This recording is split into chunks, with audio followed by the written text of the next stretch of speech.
It's so bad. Depression can be so bad. If I didn't know that, I'm out of here. These kind of relationships that get disturbed when we don't take the time to know what it is to sing, to know how to get close to the mic again, or to get something. Welcome. Back, man. We're back, brother. Hey, man, we at it again. Glad you could join us. You missed the Ryan Lucas piece. Shout out to Ryan, man. That's my homie, man.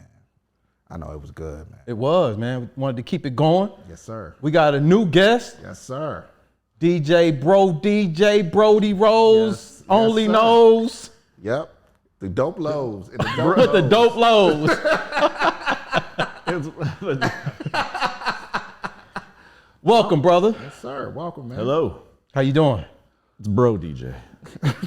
What did we say? I said DJ. Talking about the other He dude said that we Brody. just... Shout out to Brody, too, man. What is that DJ's name? Brody who? It's Brody, man. DJ Bobby Johnson? Brody Johnson, man. That's my Johnson B.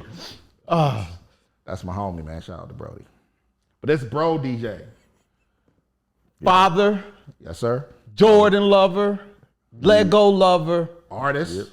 Star Wars lover, Yep. creative, Yeah. dope motherfucking human being. Yeah. What's your Sorry favorite for Star the Wars language. movie? Show. Sure. Canon. Entity. Canon? Canon. What's your favorite Star Wars Never heard that. piece? I mean, I guess Empire, but I really have enjoyed Mandalorian. Really?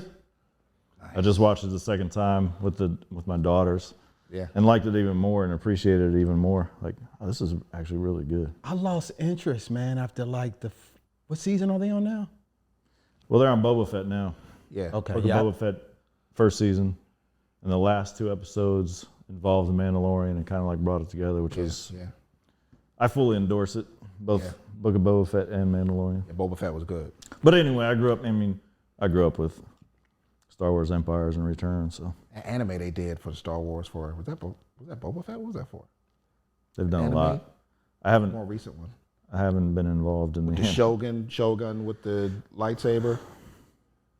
It was like animated shorts. You remember how? Don't look at me, man. I don't watch cartoons. I'm an adult. Remember how the Matrix did the? You know what I'm talking about, right? The Matrix did the shorts. Animatrix. You Yeah. guys don't remember that? Yeah, I remember yeah. that in Matrix. Yes, They that was did good. something like that for Star Wars. I need to look into it. Sounds great. It's dope. So, what? Really, what got me back into Star Wars was Legos. Nice. Because it was a while ago, and I was like, those are Lego Star Wars Yeah. or Star Wars Legos. Mm-hmm. It's like, oh man. Yeah. So it was like, The game. My kids love the game. The Lego Star Wars video game. not a gamer. They love the game. That's I what. thought you were talking about E-game. Rapper. I thought we shifted the- gears. Shout out to him, man. Nah, don't shout out to the. No, You don't like the game? No, I don't like the game, dude. You don't like the game. Documentary. Which one? The only one that matters. the first. No, I don't know. So were you saying you don't like the game as a person or not as a rapper? He's cool as a rapper. Like his first album was cool. When did you hang out with him as a person? Like me and him was cool, Yeah. and then we just stopped Fell being out. cool. I asked him to borrow some money. He said. He said, nah. It happens, man. It happens. So can we have a serious conversation now, man? Do you want to just keep? I don't know if it's gonna get serious. Yeah. That's all downhill from here, bro. It is, bro. So Roller coasters, you forgot. That's the main jam. really, what? Huh? The main. Even now? Hold on. So let's take a step back. Roller coasters is like above all of that. Roller coasters, what? What we talking about? Hold up. Let's rewind. Whoop. I want to start a little further back because I think we're going to knock all this shit out as we go through the process. Star Wars, roller coasters, Jordan, hip hop, da. It's a lot of shit. But I feel if we start back early, we'll get to that, all through that, right? I'm just saying, yeah. Huh? I felt bad for roller coasters because you left that out, and that's like, I don't even, so that's, that piece you bought from me had roller that had, coasters? so, right. But that's it. I see more, hold on. All right. That's because you don't follow the coaster doodler. You don't know anything about the coaster doodler? Brody, we have a process here, sir. That you keep trying to circumvent. Yeah, inside conversations. Nobody, I'm like the audience, like, what the fuck are they talking about? All right. Brody, Yep. pay attention. I feel like. He with us, man. He trolling us on our own podcast, bro. Why you trolling us, man? You come all this way to troll us. Right. Listen, We could have did this over the phone if you was going to troll us. so I missed something. And if I missed something, that means some other people may have missed something. So to that point, tell us where you're from. Like, where were you born? Where'd you grow up? I was born in Hawaii. No joke. No joke. Honolulu, Hawaii. Were you? Excuse me. Yeah, my dad was in the Navy. Okay. Now, I was there all but 4 months before we moved to Rhode Island, Maryland. We were moving around a while, and yes, so I was born in Hawaii. Do you have a place that you call home, where that you associate most of your Probably childhood with? Northern Virginia. Really? Yeah, I was there from 6th grade to 12th grade. So Nice. What part of Northern Virginia? off Route 1, Alexandria. What school did you go to? Mount Vernon, West Potomac. Okay. But I was in Waynewood area, and then moved over to Cool Spring. Went to Carl Sandburg. You familiar with that? Nope. Okay. Walt Whitman. You won't know Walt Whitman? I do know Walt Whitman. Close enough. So anyway, I would say I'm a. So from DMV? 6th grade on, your dad being in the Navy, Yeah, he was at the Pentagon. you moved around a lot. From 6 to 12? No, up till 6. Yeah. Florida. What was that like as a kid, trying to connect and having to let go and move on? Was that something that you recognized early on, or it was just a part of life and you could just do it pretty easy? It was a part of my life. I could do it easy. I think athletics had a lot to do with it. Being involved in sports, and Yeah. that was really helpful. Would you play? Started soccer. Then I saw, no joke, I saw Jordan. I had never played basketball, and really saw Jordan, and just became fascinated. Wow. What was it about That was 6th grade. Yeah. when you were here? Yep. It was yeah. I was phasing out of soccer. I got burnt out. And basically picked up the basketball, and that was it. So what was it about Jordan that you saw that you liked? I mean, I guess just the physical ability, like dunking. Like I was just mesmerized, just his what he could do, and yeah, I couldn't get enough. This pro Jordan, not college Jordan. Right. So this was like the day I realized like he was on TV and stuff.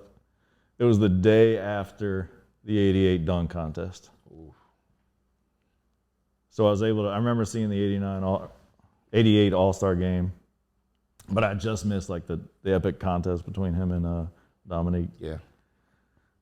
But yeah, I mean, it was Jordan and roller coasters.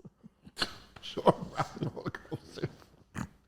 So now we come to the roller coaster portion. And, but I had a legit basketball. I was awful. Because that was going to be my question. Could you play? Not from the get go. But I had the physical ability, but I was not a ball player to begin with. Yeah. But by 8th grade, I was Yeah, soccer's one of them sports that you can parlay it into anything. Football. Yeah, athletically I was there, and You just had to get the aerobically I was there, fundamentals but down. I don't know dribbling. Yeah. No lie, the first practice I was ever at, and this was 6th grade, Fort Hunt League, and I was playing defense, and the dude was like, "You're on my team." I mean, you're on my. I was supposed to be offense. So you really weren't watching it either. Huh? You weren't watching the game. You just saw Jordan dunking. You thought, "I'm gonna do that." Yeah, that was the catalyst, man. And but a few years later, I could play. So wait a minute. So you were on a team and not in that bad? Yeah, it was my first year of organized ball, 6th grade. I knew nothing. Man. I mean, I should have known that. I feel like It wasn't a game. It was practice. Okay. Practice. So we talking about practice? Guess we're talking about practice. So it was like 3-on-3 or whatever we were doing at the time. And Yeah. I start. Dog, I've coached, like when my kids were young, I coached basketball around that same age, 4th, 5th, 6th grade. And there always is a kid that has just like that. But they always end up being the person that's going to win you a game. Because they start from nothing and they're just so excited to learn and everything they soak it up. And then when it can, because the good kid's going to be good, right? The 2 or 3 good kids you have. But that one kid that's learning, once he gets it, he's going to be the one that wins you a game. You know what it was for me too was starting late. Yeah. Because it was all new to me. It was fresh. Like soccer, I got burnt out. I was done. And you were already athletic too. So What was the demographics like on the basketball team? White. Oh, okay. But I don't know if we want to get. I mean, yeah, Go ahead. Fort Hunt League was predominantly white. Okay. this was just like a house league? Yeah. But then Carl Sandburg was a good mix. What grade was that? 7th and 8th, Okay, so junior high. you did the And 6th. junior high, 7th grade I was all right, but 8th grade I could hold it down on the court. That's crazy how you. And I wore Jordans and I could get away with it without getting clowned or whatever, Because you could play. That's crazy that you went from not knowing offense and defense in 3 years to being a ball player. 2 years. 2 years. I'm gonna need you, bro. You represent both of us. 8 minus 6 is 2.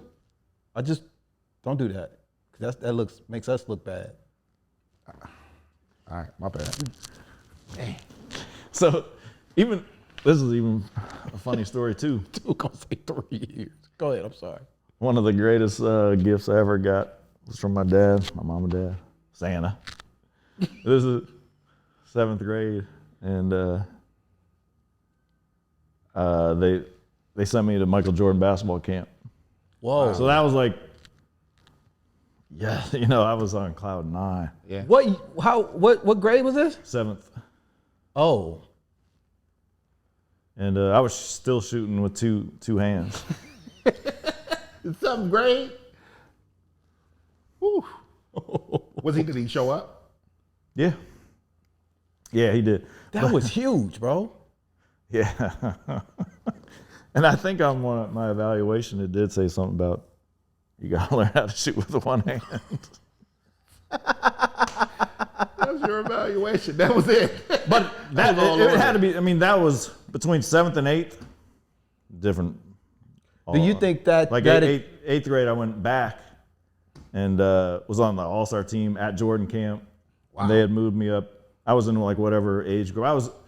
I'm an October kid, so I was always a little older than, but yeah, it was night and day between 7th and 8th.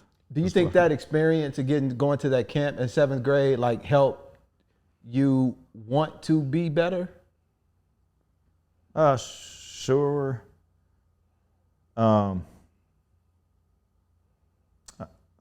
don't think so. Okay. It was I just think something you was Jordan in gonna do. general wanted me to be, Okay. whether I'd gone or not. So that was your, because I know that a lot of times, like, there's a negative experience or being cut or not being picked or whatever it is that kind of drives a person to want to be, you know, to work hard at it. But you're saying that you were just inspired by how good. God, I just Jordan- wanted to do stuff like dope. like it. Like I was, yeah, I was more a Jordan player than I was anything else. That's dope. Did you have any other players you liked? Not in the same capacity. I mean, it was a great time to grow up.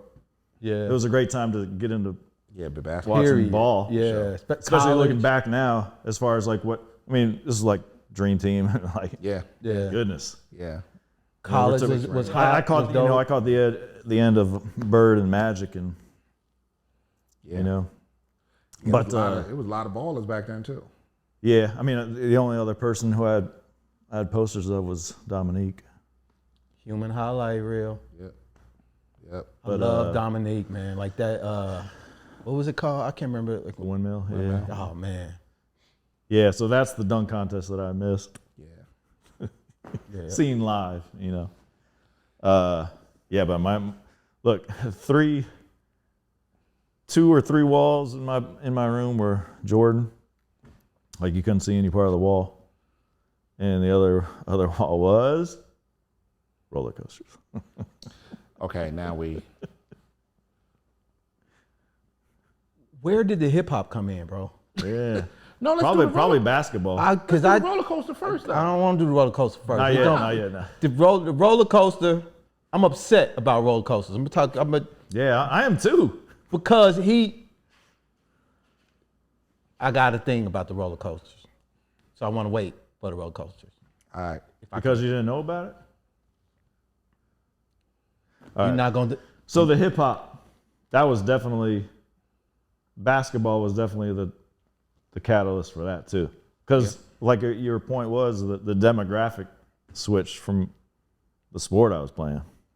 Yeah. You know? Because it's weird. Because when I thought so, it's clear that you're a Jordan fan, 100%. It's clear that you're a hip hop fan, and in my mind, for me, the process of how people are introduced, how they digest these things, I feel is like the most interesting piece of it. Like seeing somebody where they are is great.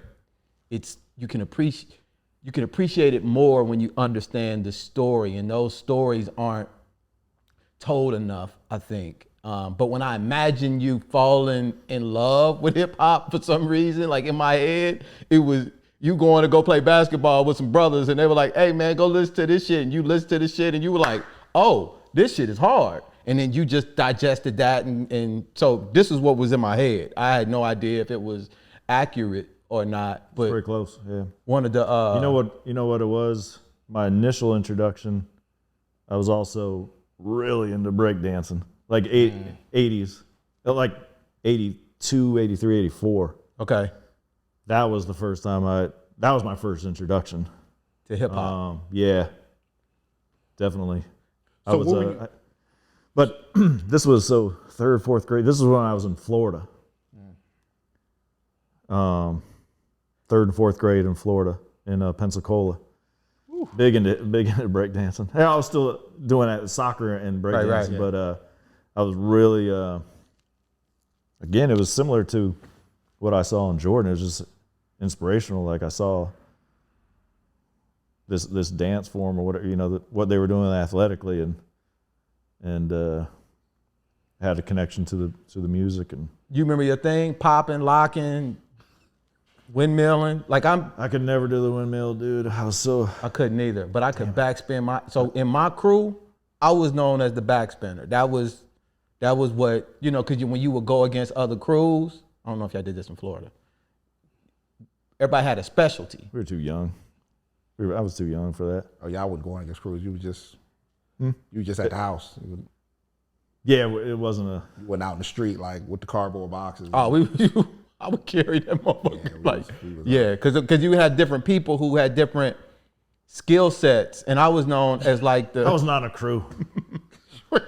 dude. Our crew was BDP. I wouldn't say I was a poser because I could do some things, right? But there's one more aspect or one more thing that we're missing is skateboarding.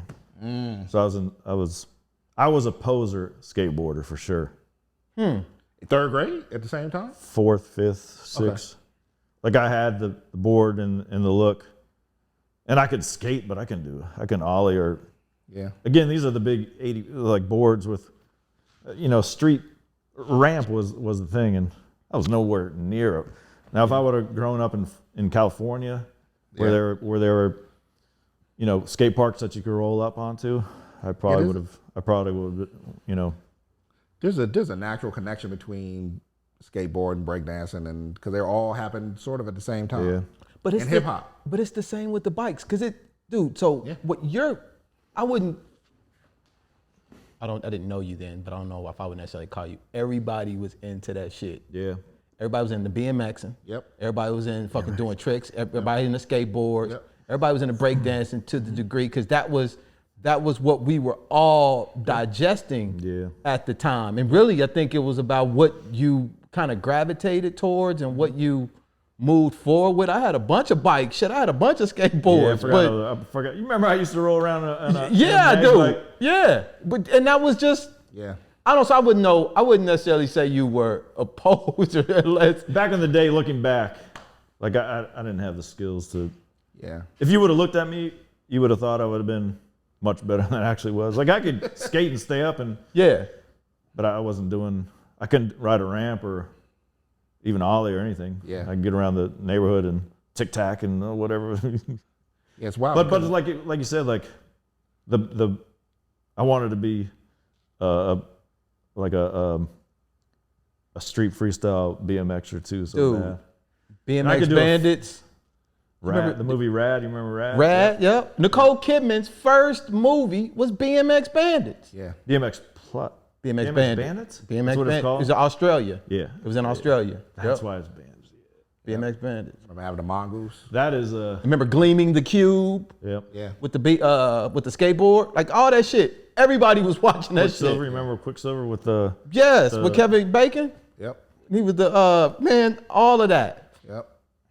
That was all part of, like, I guess different areas did it differently though, because back then it was really regional. Like there was no connection other than the actual thing, like a random movies, but it still like was when remember Bones Brigade broke out. Bones Brigade, like Power Peralta. Power Parole? Oh man, it's a white thing. No, Power possibly. Wait a minute, you're white? Hold on, you've never heard of Power Peralta? No, I don't. What it's a dude? Is that a man's name? No, it was a company. And Bones Brigade, Tony Hawk, obviously. Yeah. Yeah. He was part of Bones Brigade and Power Peralta or whatever. I didn't know who Tony Hawk was until later. Yep. Like 2000. Oh.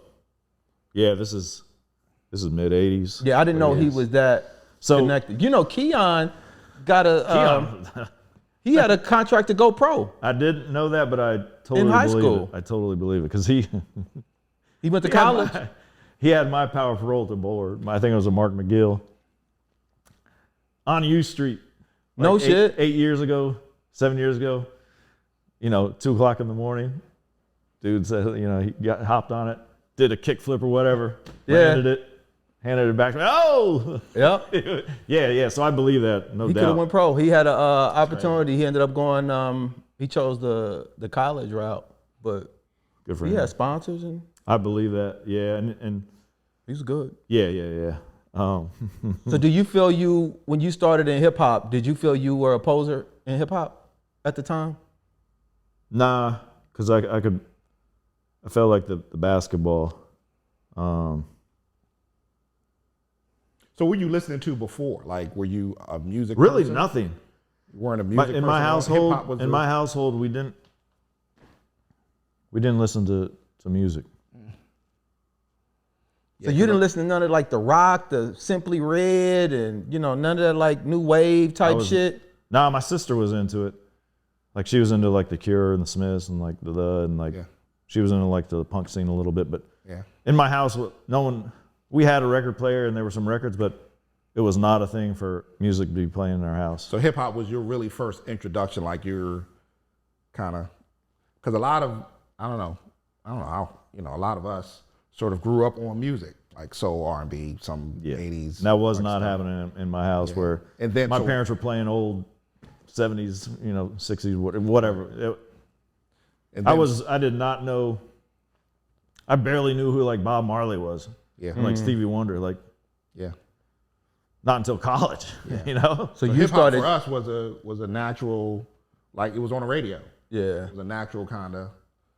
Yeah, and then 7th, 8th grade was all about MTV Raps and BT and the basement. Basement? Yeah. That's what it was. Yeah, I think right. But that Rap City. Yeah. And then it went to the basement. That was just couldn't get enough. Couldn't get enough of it. Who was your first ones that you really rocked with heavy? Any guesses? I say Run DMC. Beastie Boys. No, but it was EPMD. Oh, okay. And that you say Beastie Boys, that was there. Yeah. Beastie Boys, Run DMC, that was there. Especially with breakdance and the Run DMC. Yeah. That was definitely there. And I was listening to that. Didn't own any of the music, but one of my boys, this was 8th grade, called me up and on a landline. Called your house. Called me up and he's like, "You got to hear this." And he put on "So What You Saying," EPMD. Yeah. And he was all about. He was like my best friend.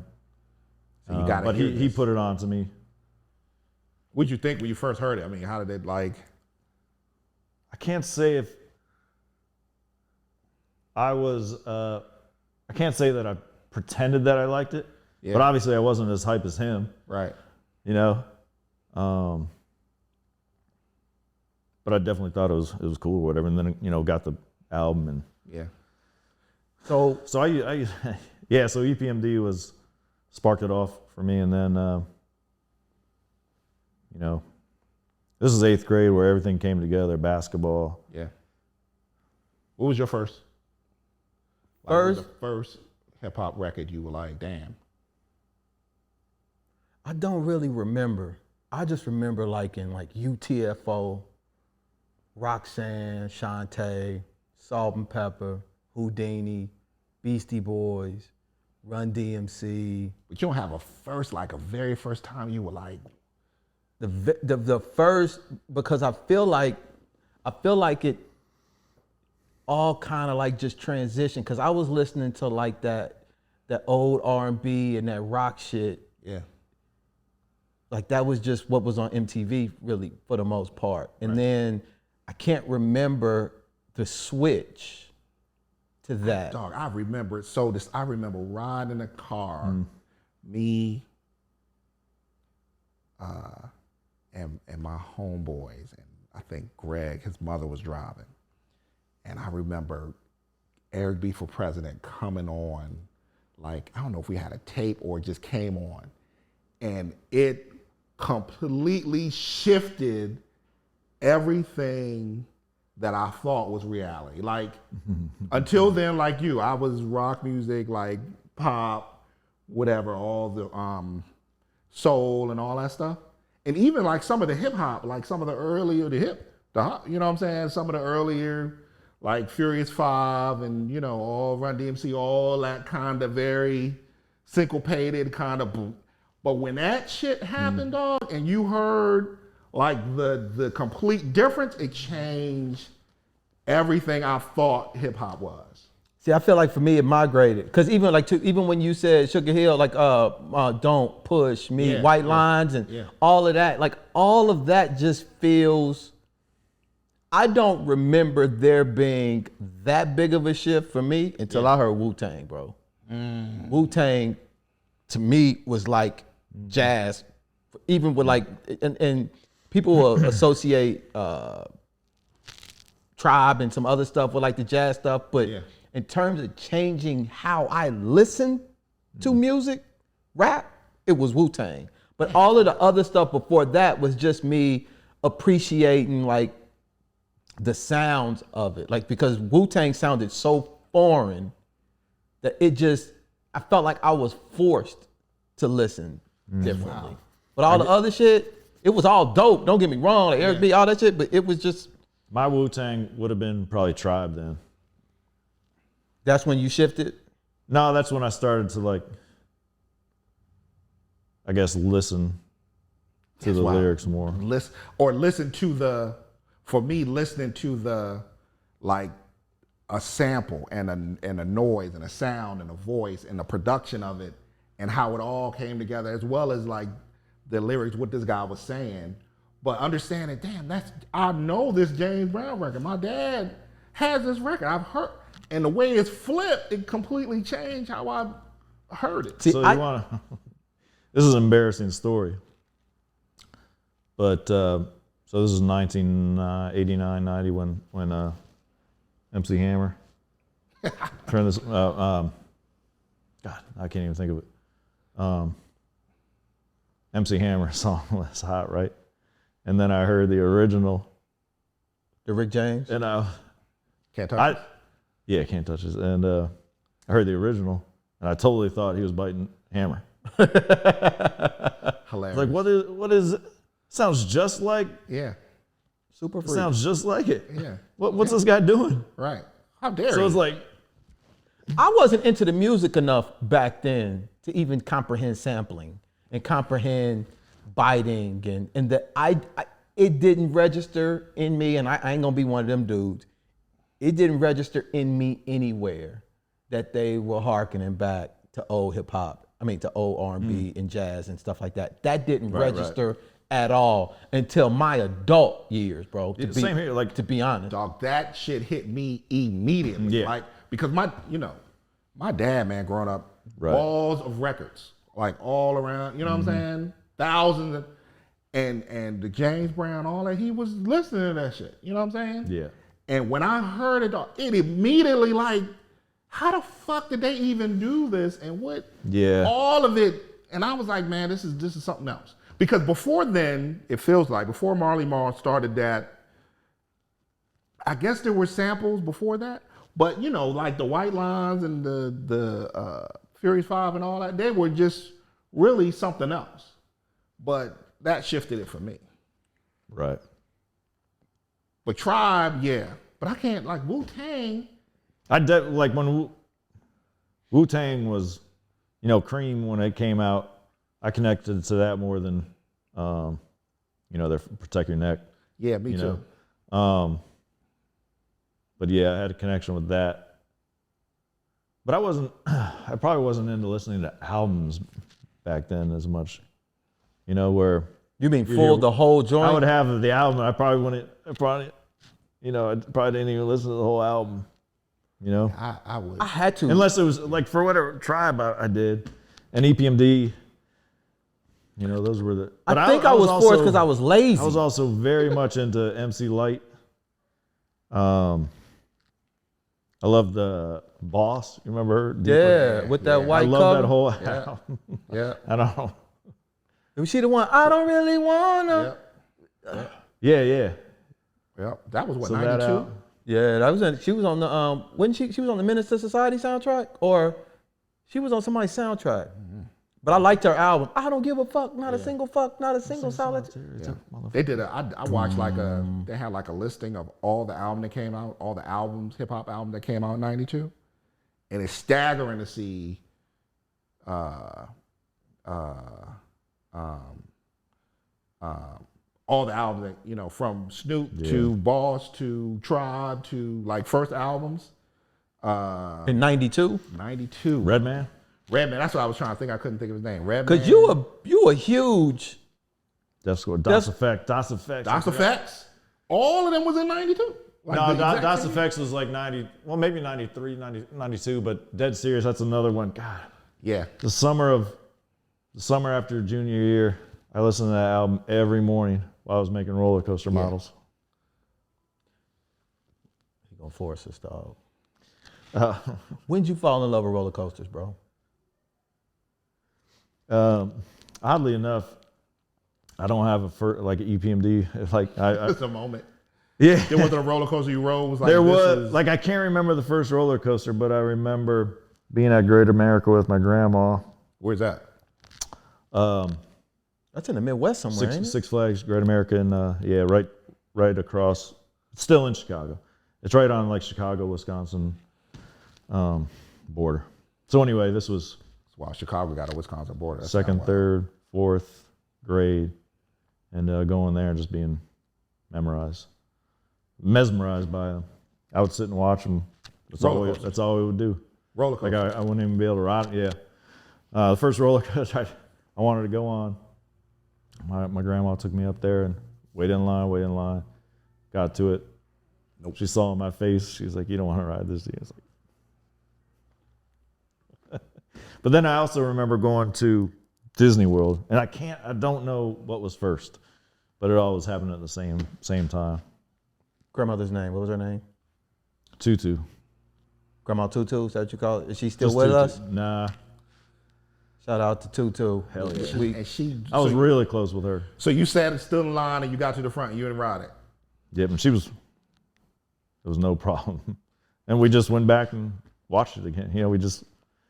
But I have a vivid memory of being in line and getting up there and So what attracts you to roller coasters in that way? it's something that I've thought about and can't really put my finger on it. Interesting. Is Yeah. it the riding them, the thrill of I do riding them? I Is it do. the structure of them? Is it the sort of the sound? Is it what, I mean, is All the above. All that. so you get into like, because I hear that there are companies out there who design these roller coasters, and people actually follow the damn companies when they yeah. make the roller coasters. Are you into it like that? Yep. That's crazy. So I've been a member of the American Coaster Enthusiasts since 1988. The American Roller Coaster. The American Coaster Enthusiasts. Shout out to them. Yeah. Okay. Shout out to the American Coaster. I was just at an event last month at Busch Gardens. Williamsburg? Pantheon opened up. What? Pantheon. That's a roller coaster? Yeah. So you guys just follow new roller coasters that open up? I mean, yes, but we'll there'll be a media day for like this new coaster, right? And it's great. This is a world class coaster, Pantheon at Busch Gardens, and they'll have a media day, and they'll need to fill the trains. Like the media will be there, the press will be there, but they'll need to fill the trains, so they'll invite the American Coaster Enthusiasts. In the area? They'll pull a call out and look. Busch Gardens looking for riders. They need, Yeah. and we'll be there all day really filling the train. Are Just you because we know how to behave and we want to be there and we want to ride it, and then it's a win-win for And nobody, everybody. Nobody spits up. Nobody. Like, Do you have a favorite roller coaster? I don't have an EPMD of roller coasters. how many roller coasters have you ridden? Not enough. It's in like 200, 250 probably, but Separate roller coasters? but know like there were that many. a diehard. It should be like 600, 800. Like if I were able to go around the country, in an SU or a RV. RV, then the count it should, in my mind, 600, 800. So you would.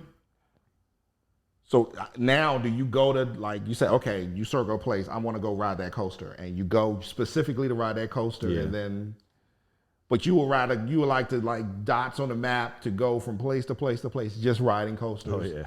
How long would that take? A year? You could get Summer? Summer. Summer you can get a good part of the United States. So you would do one a day, one every other day. One every other, yeah. I mean, but would you? You asked about my favorites. Like Cedar Point is like the mecca for me. I've heard of that. Sandusky, Ohio. They have a basically, like more or less everything in their park when it opened was a record breaker. Like, so they just have this arsenal, 18, 19 coasters. And then on the West Coast, it'd be Magic Mountain, which I've been to once. But this was late 90s, so I haven't been in a while. But those are like the two big parks that always have the most, prolific lineup of coasters. But so I'm trying to think of the last coaster I rode was. Now, what do you consider a coaster? Because you got like the ones that are like have the media to them, and you kind of ride through it, and they might have a big dip, but they're not like your classic. Like I went to one at Universal, I think, and Yeti, I think it is. And you kind of go through these mountains, and it tells a story of, hey, look out for this big Yeti, and then it has like a big dip at the end. Or but it's not like a classic. That's a roller coaster. That's officially a roller coaster. Okay, but that's a good one. Yeah. And the thing that's what I love is themed roller coasters, like what you're talking. It's called Everest. But Yeti, yeah, you're right. What are the metrics that they use to determine a good? Is it speed, thrill? Like for to be a roller coaster? No, for it to like when they're talking about some of the best roller. I mean, obviously they've got the fastest roller coaster, and then they have like the scariest. They have like the most. They don't have scariest, but they have like most inversions, tallest, fastest, longest. But now, with today's like engineering and technology, they have these like hybrid coasters where there's one at Kings Dominion, Twisted Timbers that you may have. Have you ever been I've been to Kings Dominion? I have. So anyway, it's the and this is Rocky Mountain Coaster, RMC. Like you were talking about how there's different builders that attract fans, and they came in, and it was the Hurler, a wooden coaster, traditional wooden coaster. Yeah. And they basically they keep the footings, some of the structure, but they put a steel track on it more or less, and it's an all new layout, new inversions, and inversion meaning upside down. Upside down, Okay. yeah. So now my point is there's hybrids now where it's half wood, half steel. Okay. It's because the woods are a lot rougher, right? Like it has Definitely. a much rougher. Like the Grizzly. very rough. I rode that Almost as an adult. unrideable. I was like, I can't do I'm this. never doing this shit again. Right. I was like, I don't like this one. Like, I like the Hawk one was super smooth. So you I rode that. That was one of my favorites. and the Hulk. So the Hulk. Interesting about the Hulk is it's a launch coaster, Yes. whereas no traditional chain lift. Yes. It gets shot. There's a lift, like there's a hill that you go up, but you're shot out of it. And those are just great. Like they're just really good rides. Yeah. And they're quiet and smooth, but they still have that kind of thrill kind of thing to them. You don't ride roller coasters? No, I do. No, let me take a step back. You scared? I like roller coasters as a kid. Now when I get on them, they just up here, man, and like the moving around. I can't. I don't like going upside down, really. How the hell are you gonna be a roller coaster enthusiast I don't if like you don't going- like going I can upside ride- down? I don't like the loop-de-loops. I can I ride. like them I can. going all fast I'll and ride. shit. Like I'll watch it. I'll know everything about it. I'll have to ride it like once, but I'm not getting back on it right away. Like, Yeah. just because I'm getting older, and like That's I do what's not hard. go well. I do not do well with spinning anything. Yeah, I don't like But but back to Pantheon, Media Day, man, I rode that thing. It's so well engineered and smooth and fast.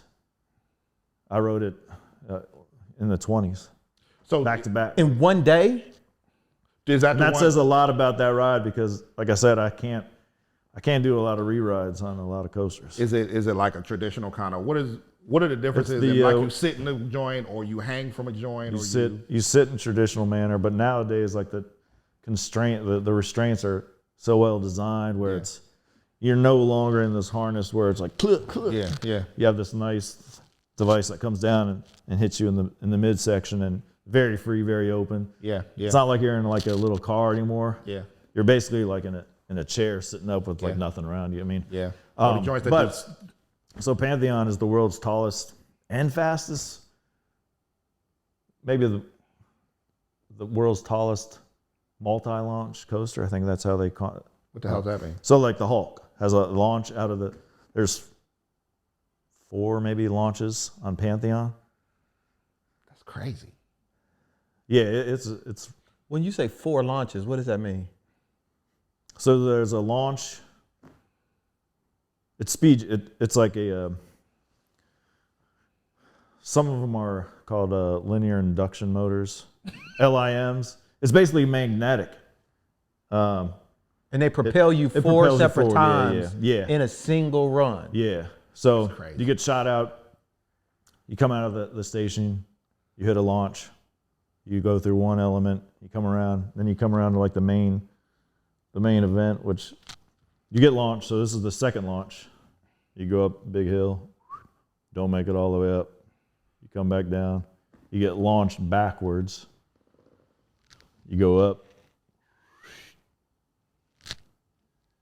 Going. You get launched for the third time? Third time. You make it over the big hill. So there, yeah. That's crazy. So yeah, you come back on the same track and they switch the track. You know, kind of the same thing happens in Everest. Yeah. Because you go up that lift in Yeah. Everest and they have it themed where it looks like Yeah. the Yeti tore the track off. Yeah. That's crazy. Yeah. And So, this is at Busch Gardens? yeah. Whatever. It's local. Yeah. So, but even if they didn't have Pantheon, it's Busch Gardens is a beautiful park. Yeah, it like is. They always win most beautiful parks. Like you even ahead of Disney, you know. Yeah. Now compared to Kings Dominion, where that's more of a amusement park, Busch Gardens is more like a theme park. Interesting. You know. So yeah. So the roller coaster. This might be a good segue to college. The roller coaster was my medium or my subject matter in art, like all through college. So any art project that I did had a roller coaster theme. Wow. The piece that I bought from you, Yeah. my buddy who bought it, Yeah. it really resonated with him to see the people in the roller coaster seats, you know, like kind of like going down, and it made him feel really good. And it was something that he connected to more than anything on the piece. And the crazy part about it is I had it for years and didn't even see the fucking roller coasters, the people on the roller coasters. And I think there's like 4 or 5 pictures of roller coasters. Like it's a collage. Yeah, And it's a dope piece. It's very colorful painting, but there's that's great to hear. And I used to have it right there. And That's why he's salty at the roller coasters. I had never, and I'd seen it. It's like when you look at that and then you'll see something that you didn't see before. Right. That's But when great, he man. went to see it, when he saw it, when he came over here one day, he saw the roller coasters That's great. immediately. would And say- I had the thing for years and never I saw would it. say most people would see the roller coasters. Oh, it was that obvious? No, it was kind of hit. It was roller kind coasters of. ain't something you miss. Nah, the way he had him in there. Was. I can understand why you didn't see him, especially Little- if you're not into them. And You know, you're like- you know, I would have never known Slower. that roller coasters is your thing, though. And that's, And it's the most thing, probably. that's crazy. and it's, so Or it's been with me the longest, for sure. You know, like do you, that was started with the breakdance days, you know? And the breakdance, you know, only crazy. lasted a few years. Roller coasters. Yeah, is that that's, something you think you share a lot? yep. That roller coasters is your shit? Do you have Most like, people, for the 5 people who are going to watch, know that Seven. 7, goddammit. 7. Don't do that, man. and I don't mean your audience. work I mean hard the to get people to who know me. No, That's 14 now. it's 14. They're going to be like, how in the hell did this guy not know that Brody likes roller coasters? Of all the times we've talked, so Like I'll put something on Facebook or social media or whatever, and you know, people from high school and junior high, they'll remember me as someone who liked roller coasters. That's crazy. Probably back then, because I would say that I wanted to be a roller coaster engineer. And you know, that's the number one question. Did you end up making roller coasters? Or did you end up going to playing basketball? Why didn't you make roller coasters? Little thing called mathematics got in the way. No joke, like That was it? yeah. Yeah. I mean, to be yeah. Math did not come natural to me. I got a question. You can tell we black, right? Most of the spaces that we are in and have been in a professional setting in a lot of cases, is where like we're the minority. And so we have to go into these spaces. And a statistic that I read a while back was that like 75% of white people live, work, and hang around other white people. And in most cases, when they are a minority in these spaces, they get to like actually like choose to be in that space and where they are a minority. When you start playing basketball, let me take a step back. Mm-hmm. Yeah. When you're playing basketball and you, at this point, I'm assuming are somewhat of a degree a minority in that space, or at least in hip hop spaces. I've never had asked this question before, but I am always super, super, super fucking curious as to what that is like from another person's perspective. Yeah. I don't know why it's an emotional question. Really? Yeah, because I've never really had this conversation with someone. I have, but not in the depths that I wanted to. Yeah. One of my main boys. Is he a He's bro? a black dude. Okay.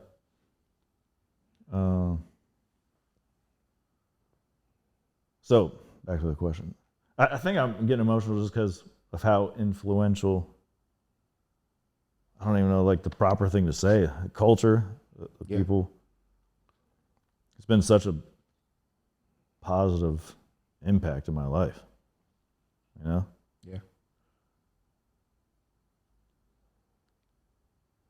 So, and I guess the answer to your question is, it's felt natural. But I do, seeing the other side of that, where I'm at a white function and there's one or two black people there, I can't imagine like, Yeah. and just the history of our cultures in this world, man, it's so heavy. And I can't imagine, like, I don't want to, like, I've benefited from it and haven't had any repercussions, you know? Yeah. What I think is interesting about what you're saying is that you felt welcomed. Like, I definitely felt myself. and when we go, like, I don't want to speak. I feel like I'm about to talk on behalf of a million motherfuckers, so I'm just going to do me. When I walk into the spaces, man, I feel so uncomfortable. It has taken me an extremely long period of time to go into a space where I'm literally the only one out of like 30, 40, 50 people and to just be myself. It is taken, there's no real class you take, and I think Black people's natural disposition in going into those spaces is to try to leave as much of us behind as we can so that we can assimilate. And leave so much behind to where we feel like we're playing a role to a degree. And it's only been recently where I can enter into that space and not feel like I'm playing a role, where like I'm actually showing up as myself. Obviously, I use different language, but like the core essence of me as a human is showing up. Yeah, it's wild because, and I also think, man, it's nuanced because like in sports spaces and even in, hip hop DJ spaces, among like the people who are participating in the culture or participating in the thing, it doesn't matter. So you can walk into a space and still feel like you're contributing because you are just, all of that shit goes out of the window because you're just you're just another DJ, and it's me a DJ and this guy, and we're all kind of chilling and kick because we've all had DJ, experiences where we were all in a space and none of that really is looked at as even a thing. Just like basketball, a lot of times, there are other times. There are, like you're in a team or in a tournament or whatever, and it's kind of like you're just a ball player. You're not really, but there are, some nuanced things. You probably experienced it. But, in these other kind of more professional environments, it's kind of, because I've done it too, man. I walked into these spaces. I've been on calls where I look at the screen and I see, I'm like, damn, again? Like, now what do I, and recently I've been like, man, I'm just going to be me. I'm just going to be me being professional me. Not feel like I have to assimilate into these spaces or fit into these spaces so that they won't think something. It's weird, man. Like you don't want them to think that you're something. Like you want them to feel like that you're one of them. It's a weird kind of thing, man. But in our culture, like in where we are, a lot of times that doesn't matter because you can just be you. And that's the thing that really resonates, I think, the most with me, with you, man. I don't feel like you trying to be nothing other than what you are. And I've always respected that and admired it, mainly because I struggle with it when I'm being the minority in another space. Mm-hmm. So to watch a brother come in and just, move and operate and just show up as himself and be like this creative and this artist, and maybe that ultimately is a reflection of what, hip hop is. It's like this melting pot of all of these various things that get, accentuated and represented in the sound and in the art. Yep. Maybe you are that in a way, but I never, and we all know what a white person looked like acting black, or what the black person, like it was never really that. I was just, Brody's just this cool dude, man, who just play music, who's a dope DJ, who just happens to be white, and whatever that means, and whoever he is, and it doesn't mean anything. It's just a descriptor, I guess. But again, we all have, like all DJs have things, like they like this level of art, they like comics, or they like, what I'm saying? There's always these interesting kind of things that we can all sort of relate to, but the rest of it doesn't matter. Like, it's all welcoming all of the time, which is not part of how the larger American culture moves. All of my closest relationships as an adult, the strongest, closest are through music. Yeah. All of them. I don't have and I think for some people it's like sports, it's like there are these doors that open up that connect people. The difference, what I feel like with music is,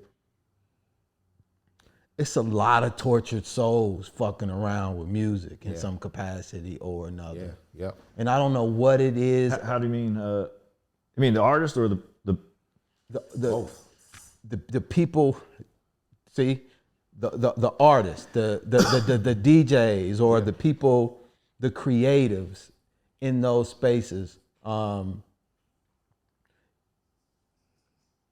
that's one of the reasons why I think we wanted to we're just having way too many conversations on the back end with people about stuff that's going on, about what they're struggling with or what they're dealing with. And these are just all music people, because we're in music and we're creatives and doing this stuff. People are challenged in a lot of different ways that ultimately end up showing up in like their, in the way that they moderate emotions and feelings and connect with people and self-perception and, you know, all of these kinds of things that I just feel like we struggle with, that we use music to help make sense of, help release. And it's wild because as DJs and a lot of times as artists, but you know, in my experience as DJs, that we have like all of this music that expresses all of these emotions in all these different genres. I mean, we listen to music that expresses so much, but it's hard for us to express the same shit. You know what I'm saying? We feel it as it comes in, but it's hard for us to navigate it.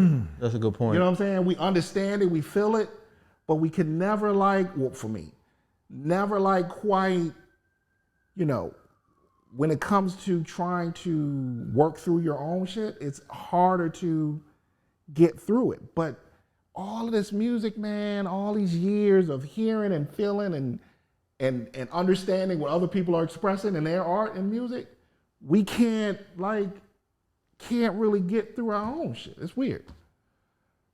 That's interesting. I don't know if this is related or not, but like, why does listening to Mobb Deep feel so natural to me? It shouldn't make any sense to me. Yeah. It's expressing something more than just what they're saying. The words that they're saying is secondary to what they're actually expressing. That's hard to, I don't even know how to even make logical sense of that, but I feel the same way. You know what I'm saying? Like, it's some shit that is expressed that's more than the words that they're saying. By the way, I could talk about coasters all day, but this is the reason why I feel like I'm here. Right. To be talking about this subject. Yeah. I don't know if you know this, man, but I partake in ayahuasca periodically when I'm traveling and go through these things. And in the ceremonies, music is always a key part of it. And one of the things that I feel is that music is a key. It's a technology and it's a healing thing. And a lot of these sounds that I feel musicians use, we're actually connecting to those just as much as the words, because they combine and form something bigger that we connect to. That help us understand and make sense. And so I think it's something that connects us all when you are a lover of music, because we have a very specific relationship to it that's different than I think just a casual listener, as an example. Like in our relationship, I think relates more to how we connect to it and what we use the connections for the music for. Like you're saying, Mobb Deep just feels right. Right. You don't know why. And I think it's okay to not know, but to know that you need that, or to know that, to have a relationship with that in a way to where, like, when you're feeling bad or having an issue or whatever, boom, you could pop that on. Because in those ayahuasca sessions, music is always something that is used as another layer to unlock and connect with these things that transcends words. It's not, words are so limiting, but the sounds and that shit is actually what pulls and draws people in. 17 years ago, April 23rd, what was that? Excuse me.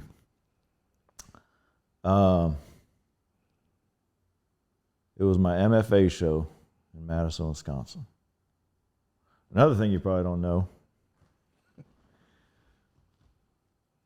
I was saying roller coasters was like my main subject matter in undergrad. In grad school, it was the Madison hip hop scene, Madison, Wisconsin. and everything that I did, whether it was poster design or photography or websites, was based around the hip hop scene in Madison, Wisconsin. So you went to college in Wisconsin? As an undergrad, yeah. Okay. And I ran track at college in college. The basketball. I didn't even play senior year. Wow. Just because, which is always it's heartbreaking for me. And it's something I always struggle with every time I see basketball on TV. You think you could have gone pro? No. But it's just mind-boggling to me that I didn't play ball my senior year in high school, let alone like college. Like I was going to play in college for sure. Yeah. But just that was not. I wouldn't have gone. I wouldn't have been able to go to University of Wisconsin if it weren't for track. Like I got in. I got to go to Wisconsin. Definitely wasn't playing ball there, especially because I didn't play senior year. But Okay. I just had a great path through track. My high school track coach was phenomenal and someone I connected with and someone I wanted to be with on a daily basis and train for. Yeah. Man, we got off. So help me understand 2005, 2006. That was an event. Yeah, that was my MFA show, MFA is Master of Fine Arts. okay. And were you DJing that day? I was. I was. How long had you? So you posted something yesterday, and I'm going somewhere with it, as I'm sure can imagine. 17 years ago, you did an event that was based around hip hop. And based around, it was my MFA exhibit, which you need to do to graduate. You know, you have to have an MFA show. Okay. And a part of that included, what did that include? It was a little gallery, and I had poster design on one wall, like 13 show posters. You know that. I guess they were all my posters. I think I was on all of them as far as like, they were local shows. Okay. Some had, like one was Afro Man, and some were commercial acts that came through, but that I did the posters and designs for. So that was one wall. The other wall was all photography of Madison hip hop artists. And then I had some other things too, but I think I had a wall of all my sketches from 3 years of MFA school, and MadisonHipHop.com, the website. Like that was the driver of all of this. Like all the photography was featured on the site. Okay. All the design. So around then you were almost 30, right? I guess 27-ish, 26-ish, somewhere. And you were DJing. How long had you been DJing? 96 So you started DJing in 96. as an undergrad in Wisconsin. Okay. 5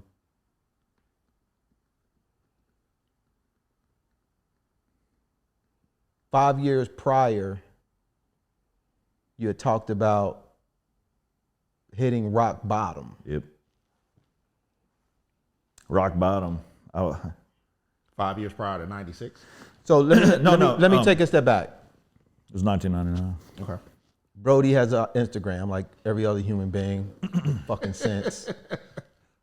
And he posted something yesterday. On one of the posts said 17 years ago, and he took a picture. he took some pictures of like a flyer for an event. Underneath there, he said 5 years prior, I hit rock bottom, and I was just diagnosed with manic depressive and another term that you used, which we'll talk to in 5 years prior. When I was on Facebook, I had made a post. I don't know if you remember this. I don't remember what the post was about, but underneath the post or a message, you were like, "Yo, thank you for sharing this. Depression is something that I've been dealing with and been struggling with for a while." And it was the first time anyone that I knew in our circles had even acknowledged that it was a fucking thing that they were kind of like going through.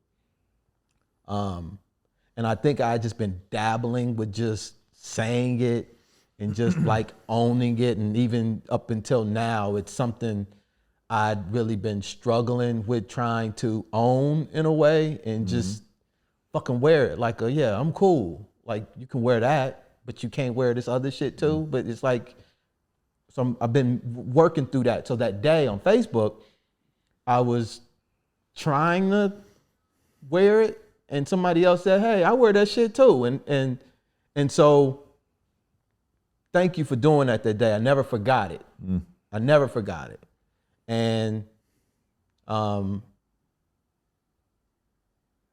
because it didn't make me feel alone, which is some shit that you feel, it's a part of it, I think, for me at least.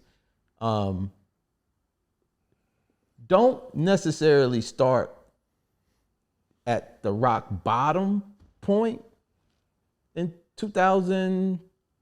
2000, yeah, 1999. 1999, 2000. Go back a little bit before that in your mind, if you can, about like what your relationship was to this thing. And 0.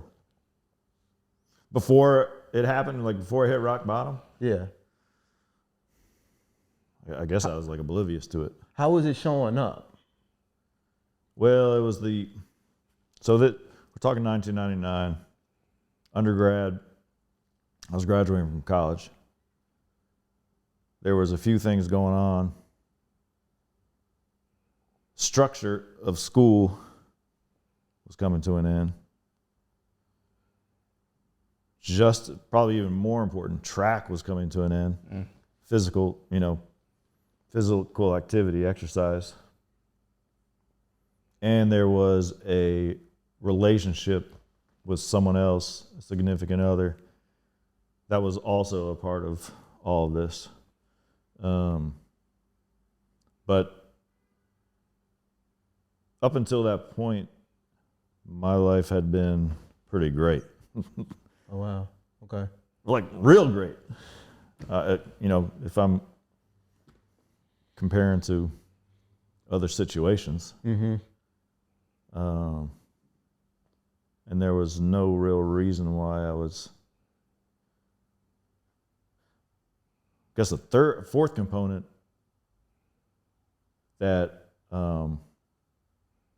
exasperated all of this, I had smoked weed for the first time. And so this was spring of 99. Yeah, spring of 99. And so I knew college was coming to an end, track was coming to an end, a major life change, right? And then I had this experience with marijuana that rekindled this really deep memory of me being terrified of dying as a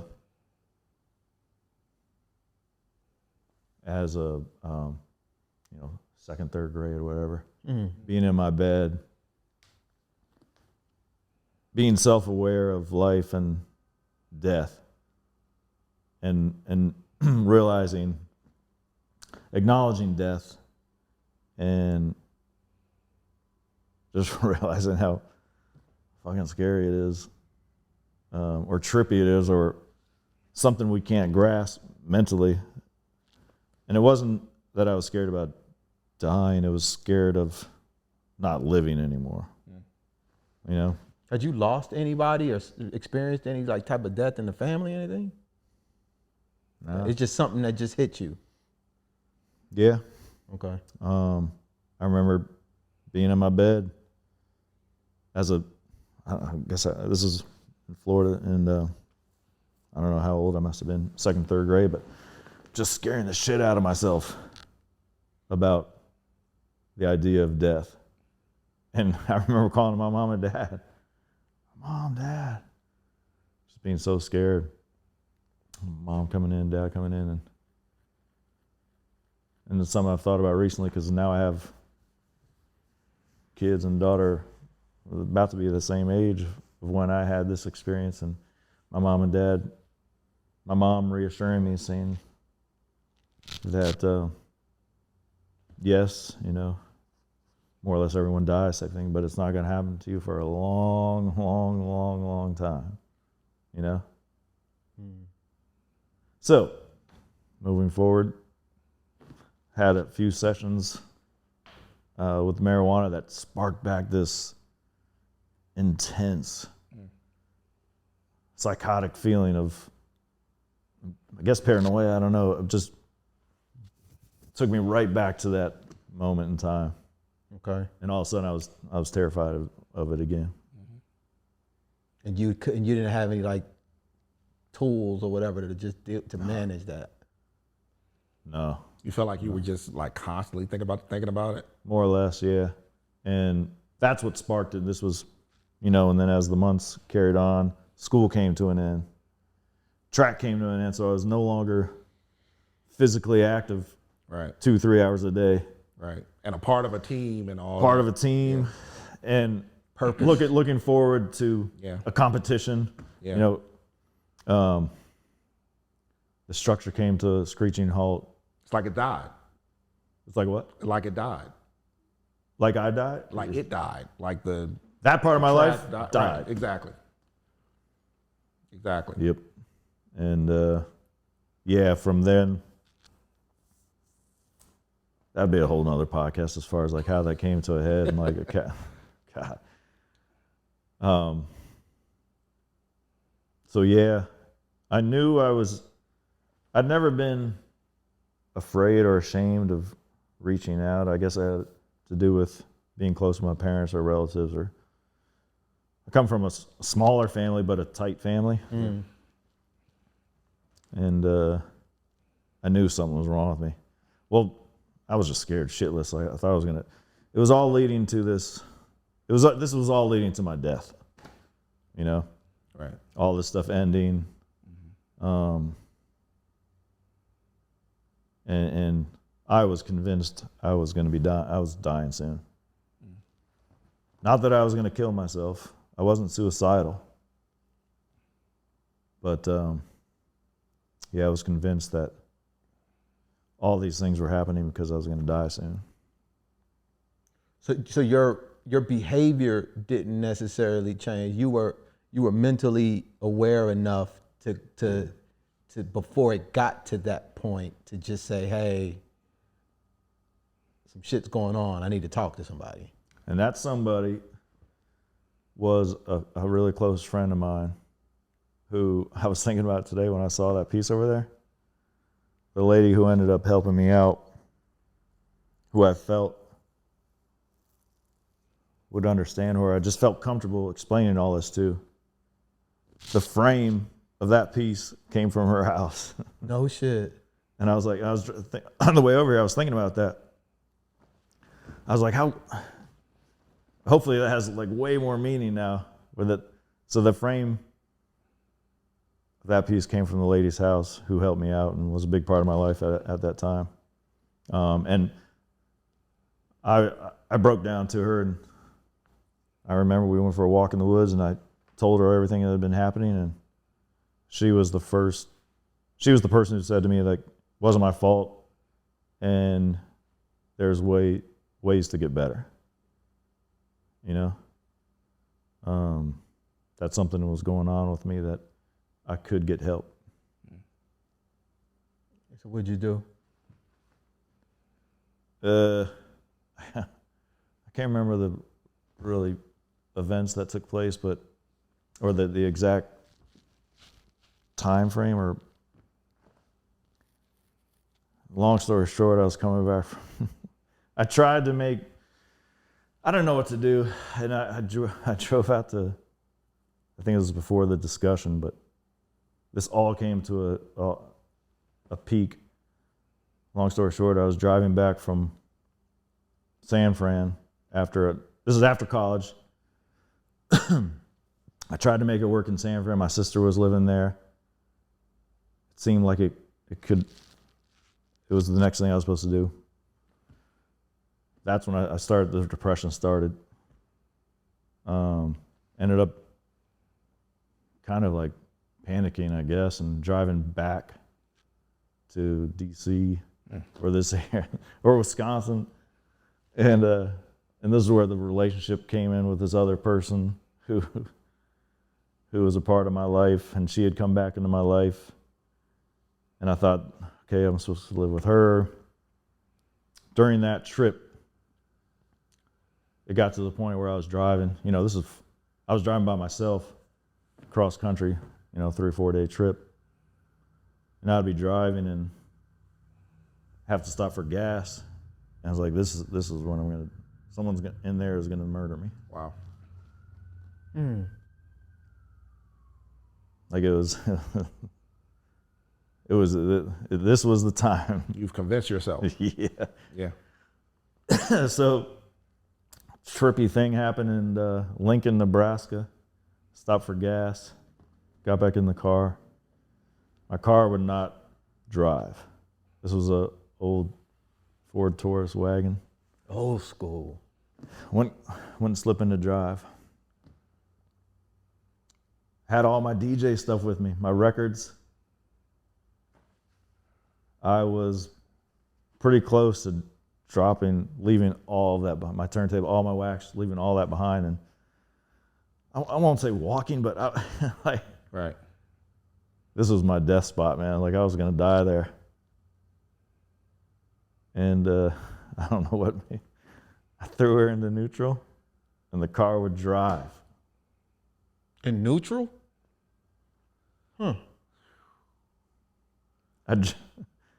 I drove from Lincoln, Nebraska. At this point, that day, I called my parents. I was like, shit, I'm in trouble. I don't know what the fuck's going on. Yeah. I'm scared shitless. And I'm really surprised. I must not have been convincing enough, or I'm really surprised my parents didn't come out and get me. Because they would have if I would have asked. Yeah. So once I knew I could drive in neutral, I just had to make sure. Every time I parked, I had to make sure there was no reverse, which is really fucked up thinking about it now. That's crazy. It's as far as like the car not going in reverse and my life not going in reverse. Yeah. Yeah, and so I was headed to DC where what I thought was my life partner was, but I had to beeline it back to Wisconsin where my parents were, and made it in neutral. And then that trip, I was like, Lori Strelo is this person. I was like, I got to talk to you. And that's when we went in the walk in the woods, and that's when it came to surface like, there's something wrong with me. I can go talk to a professional, and I can get help. Right. And when she told you that, did you I was believe relieved. it? I mean, I believed her 100%. Yeah. There's something real healthy about what you're saying, dude. In a weird way, it sounds extremely healthy. To just be so self-aware, to just know what you needed, and to have resources, and then not to say that anything would change, not to say you don't continue to struggle moving forward. All right. But the fact that you could even, for so long, motherfuckers just don't know, or don't even have resources, don't even know where to start. And like, I feel like what you're describing is just like an extremely supportive, loving team, man, that just, was there. Yeah. And my parents were too, don't get me wrong. Right. when it surfaced. Yeah.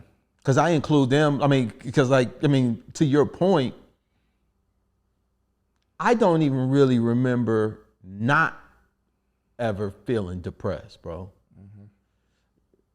My earliest memory is like 15 of just not, I didn't want to live. Of not feeling depressed? Yeah, of feeling depressed. Like to where I could actually, I remember 15, like writing on my arm, I want to die.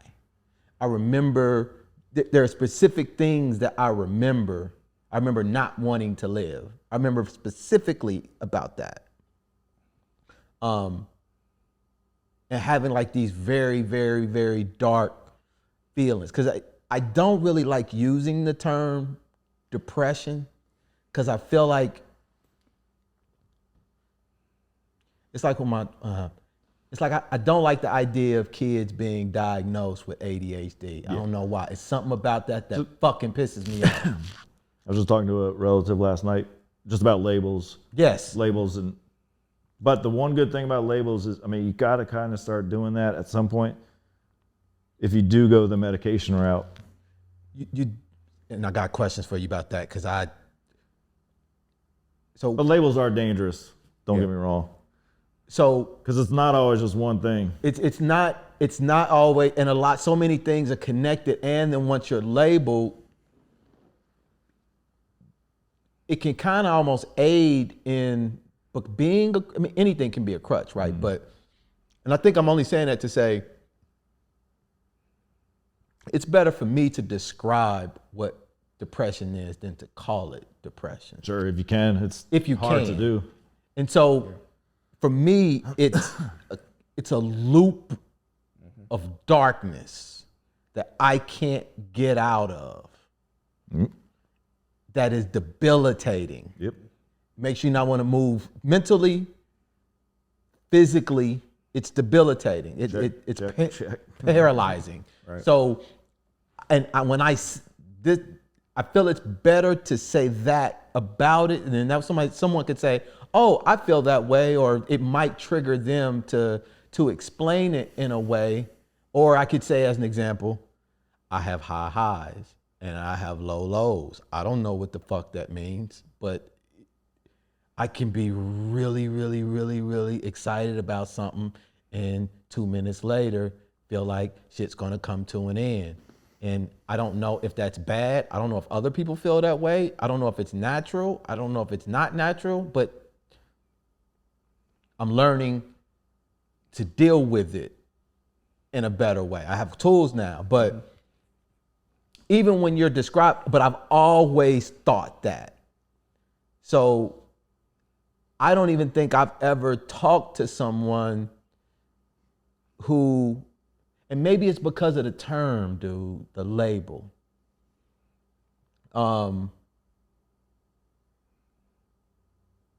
That hadn't thought about it even sooner, or hadn't had these thoughts or connections sooner. But thank you for sharing that, because it helps me. Like, I feel like there's a pre and a post. So when you went to go talk to somebody,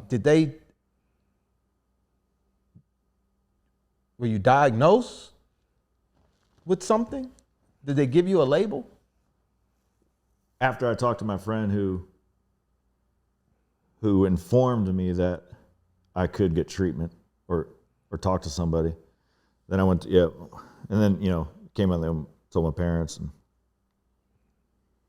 And, so yes, then I went to a psychiatrist, in Kenosha, Wisconsin, where my parents were.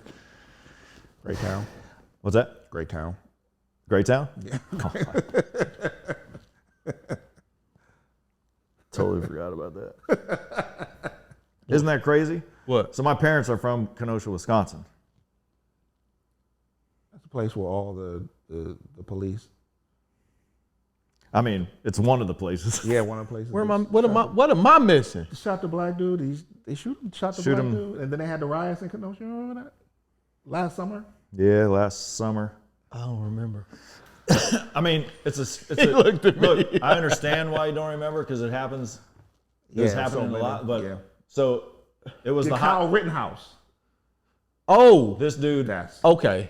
He got shot in the back. I don't know, multiple times in the back while he was going into his minivan. Yeah. So that's Kenosha. Okay, That's Kenosha, Wisconsin. Okay. All right. How far is that from Milwaukee? 35 minutes drive. It's really like a suburb of sort of. Kenosha's right across the border of Chicago, Illinois. Yeah. Kenosha's right.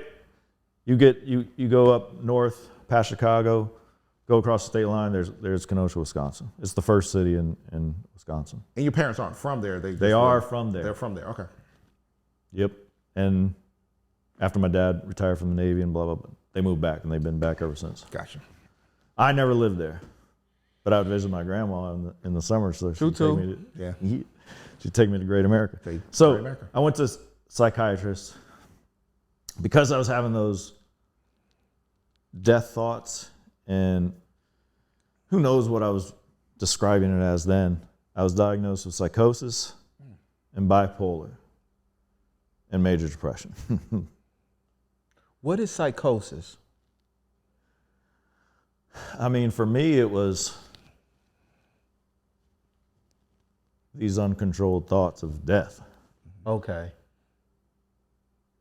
They say it's sort of I don't know. It's got to be, it's like a break from reality, like when you sort of get in these loops of something that's break from reality is a good way to put it. And I'm sure it comes in many different forms. And yeah, exactly. Luckily for me, it went away. Yeah. That piece went away. The psychosis piece? After about 6 months. Okay. I was on a pretty hardcore drug. I'm really pissed off because I forgot the name of the medication. It helped? The medication helped? For the psychosis, yeah, it was a game changer for me. I mean, at the same time that it turned me into a zombie. That's what I was going to ask you. Like a lot of people, like the drug is really. But as long as I didn't have those thoughts, I didn't care. Yeah. See, when I took I was diagnosed with manic depression and bipolar, and I was given this medication to take, bro. How old were you?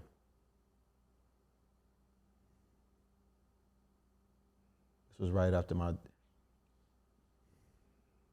Or what a year about? I was 30, so this was about 15 years ago. 31. I was going through my divorce, and it was my mental. I had a bunch of lows. Sure. That was just one of them where I was like, okay, let me go talk to somebody. Like,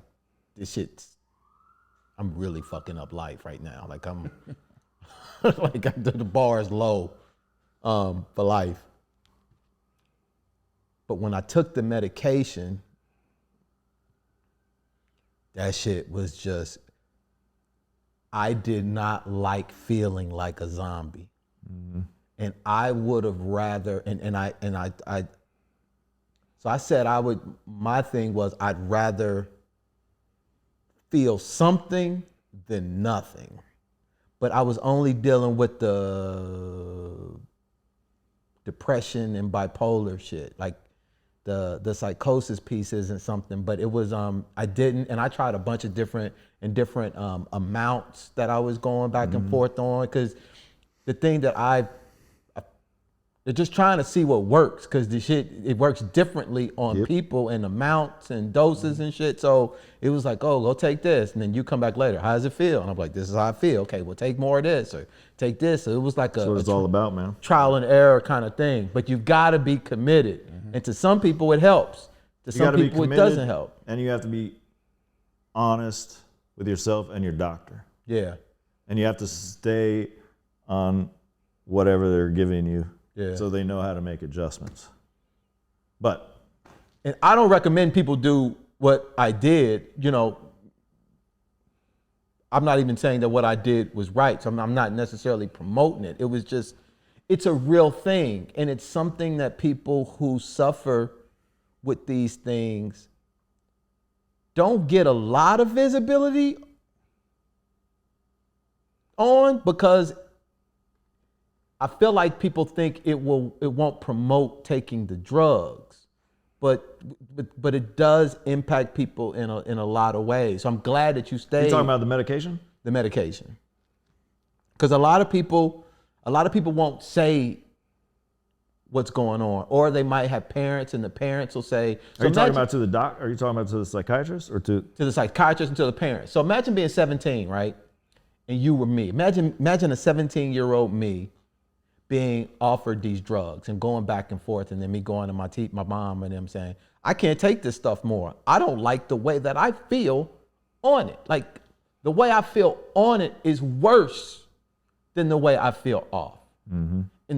But your family loves you so much that they want you to keep taking it. Mm-hmm. So they're like forcing you to take it because they think they think it's helping. Right, think it's a means to an end. And for a lot of people, it helps. But the feeling of feeling nothing sometimes is worse than the feelings that you've learned to cope with. So it might, but if those are your only two options, or at least that's what somebody told you, it's like, well, shit.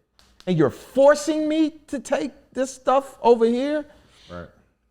It's a trick. It's a mixed bag. I hate even having these kind of conversations about this stuff, because I feel like it can send, you know what I'm saying, like the wrong message. Well, it's also important to understand and know that medication can be part of the solution. It's not the solution. That's a good point. It's not something you take and you're healed. That's not gonna. Don't get thinking that way, because that's not gonna happen. Yeah. I mean, in my experience, it's trial and error, being honest with the doctor, but then also cognitive therapy.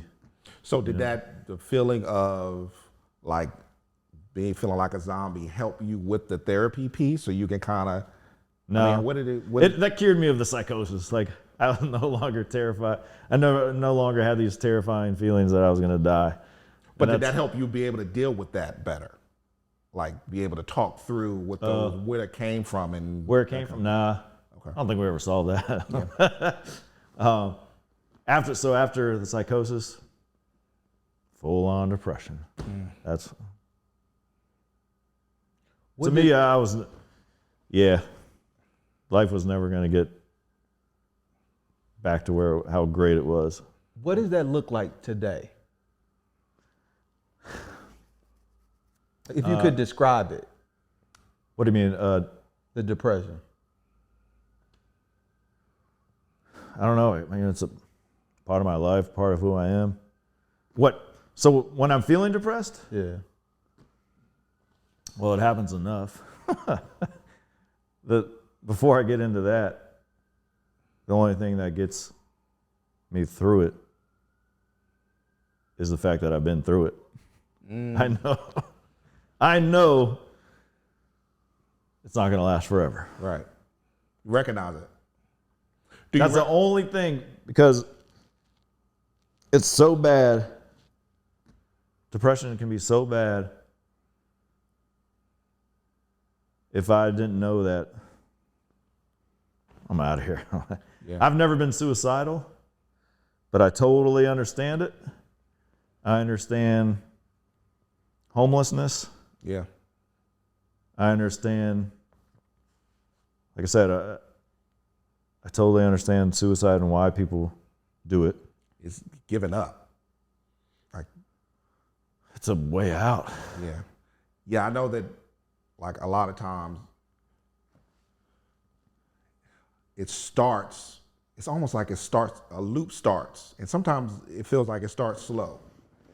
But sometimes you can catch it and say, okay, this is happening. So you can start to sort of ride it out a little better before you really start to, once it starts to, we talk about this all the time. Once it starts to really get going and you're really lost in it, that's when you don't know, like, you want to just give up. But if you can kind of identify it as it's happening, you can kind of ride it through because you kind of know what's happening, right? You know that this is not you're experiencing the thing and you're not the thing. That makes sense? Yes. When you said the slow shit, dog, it's just fucked up. Because I'm starting to feel that way now, you know? Yeah. And You said slow? the slow shit, What? the slow start Yeah, when it starts to, of the loop, yeah. it's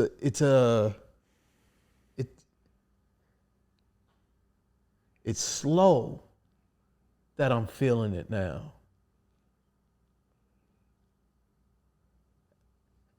And I'm struggling with getting out of it. But I know I'll get out of it, but it's the slow, subtle loops that are the hardest ones to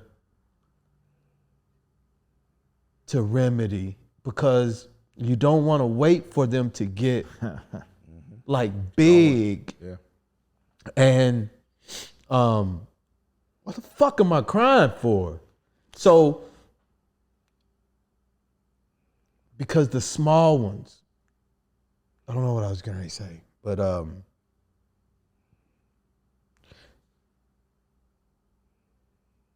the reason why I was asking you to describe it is because I was just curious to know how it affects you, because it's a word at the end of the day. You mean depression? Depression is just a word. Yep. You know, it doesn't. And it It's, affects different people different ways. Yeah. When I'm depressed, the only light at the end of the tunnel is that I've gotten through it. That, like I said before,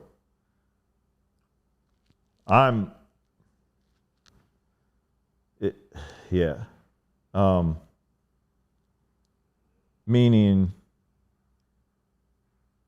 my life, when I'm depressed, my life is over. No enjoyment. Not even coasters or No music. no way. Nothing. Like, all I want to do is go inside a cave, crawl up into a ball. Yep. That's it. And what that translates to is me communicating to my wife. She probably knows anyway, but I'm depressed. And she knows, she's very understanding and allows me to live with it, because I'll have, with the kids, and she knows when I'm depressed, and I tell her, which is very important. Yep. And she understands and let me sleep it off, or sleep, or don't talk. Like, I'll be there, but I'll tell her, like, you can talk to me, but I'm not going to be, I'm not going to be talking back, or I'm not in conversation mood right now, which is a big difference between the way I'm growing up and my kids, and how I grew up. And I love my dad, really close with my dad, love him to pieces, but I don't know if it was the military or his father. No talking. He was not an emotional. He was emotional. He didn't communicate about his feelings. Yeah. As everybody says. It was, and I'm full blown open about how I don't mind crying. I don't mind explaining that I can be weak emotionally. And credit to my dad and my family, as far as mental health and stuff wasn't a conversation or even a thing growing up. But since I was diagnosed, he's gone full out as far as learning about him and my mom. But my dad, he was, I don't know if he still is, I think, but he became chapter president in Kenosha of NAMI, National Alliance of Mental Illness? It's not illness. It's I can't remember. Anyway, he became involved, and he still may not understand what it is, or he's on suicide prevention, and he's volunteered tons of hours and effort to help the mental health in Kenosha. Yeah, and that was all. He wouldn't have touched that without what I went through, you know. That's so heavy that he's he jumped in military like that. Yeah. and and from that era, yeah, he still was jumped in. That's huge for him to do that. Now, he was going to listen to this, but I wish he would go to therapy. Why? Or be open to it. Why? I just think he has some stuff deep down that, as we all do. Yeah, I mean, I hate to talk about him when he's not here, but I mean, he's still living. But I think it would be. He's willing to help. I think he could benefit from helping himself. Well, I mean, it just seems like though that he's on a. I don't know your dad, but hopefully he's on a path to that and doing all this other stuff. It might be something that connects to him that makes him take that next step. I mean, if he's open to being involved that way, then I think that's a path. Or if it's what his way of deflecting it. Maybe. I'm just saying, I'm bringing this up because growing up, the depression was going to hit me at some point, because I have memories of being a kid and not talking to anyone for days, like my parents. Mm-hmm. And I know that as a kid or whatever, that'll happen, but I remember being, we call it silent mode. Yeah. For days. Yeah. And my dad, I can see that in I see that in my dad too sometimes, And I think sometimes, man, we can own certain mindsets or character traits. We can own them for so long that they're part of who we are, and there's no real separation. I don't mean to cut you off, but I guess I've been trying to convince my dad that it's okay for him to tell me that he's not in a good mood.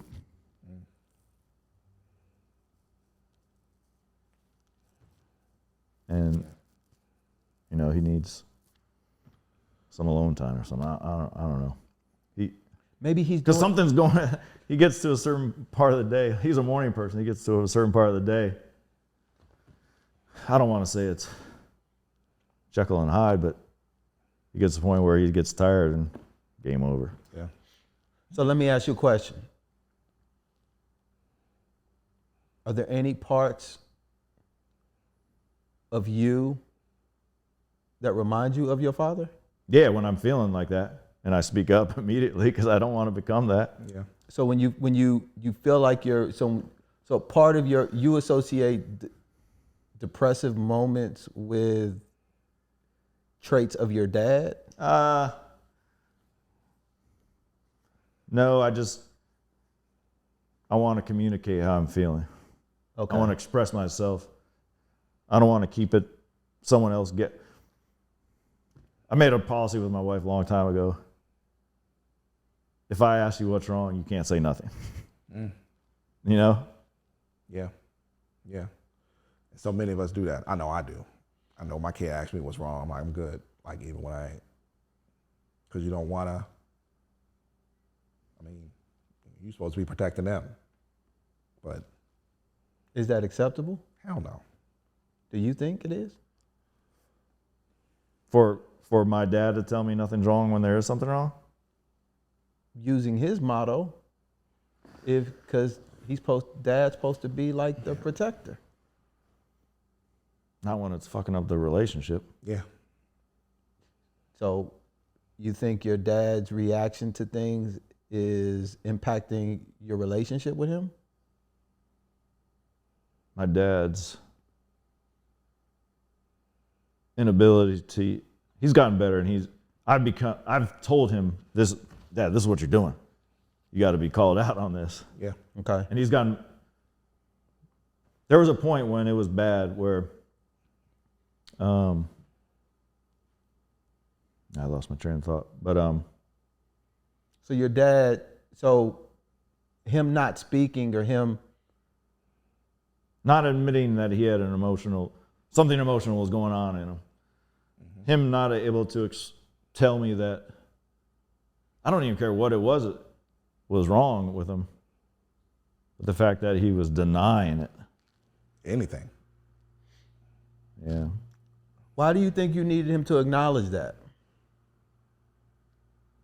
Especially when you He's like half man, already half knew it. robot. Let's put it.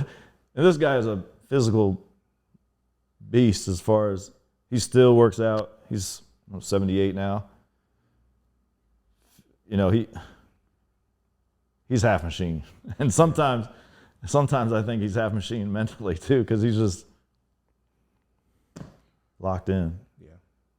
because Like I said, I think it has to do with his dad and how he was raised and being in the military and not expressing.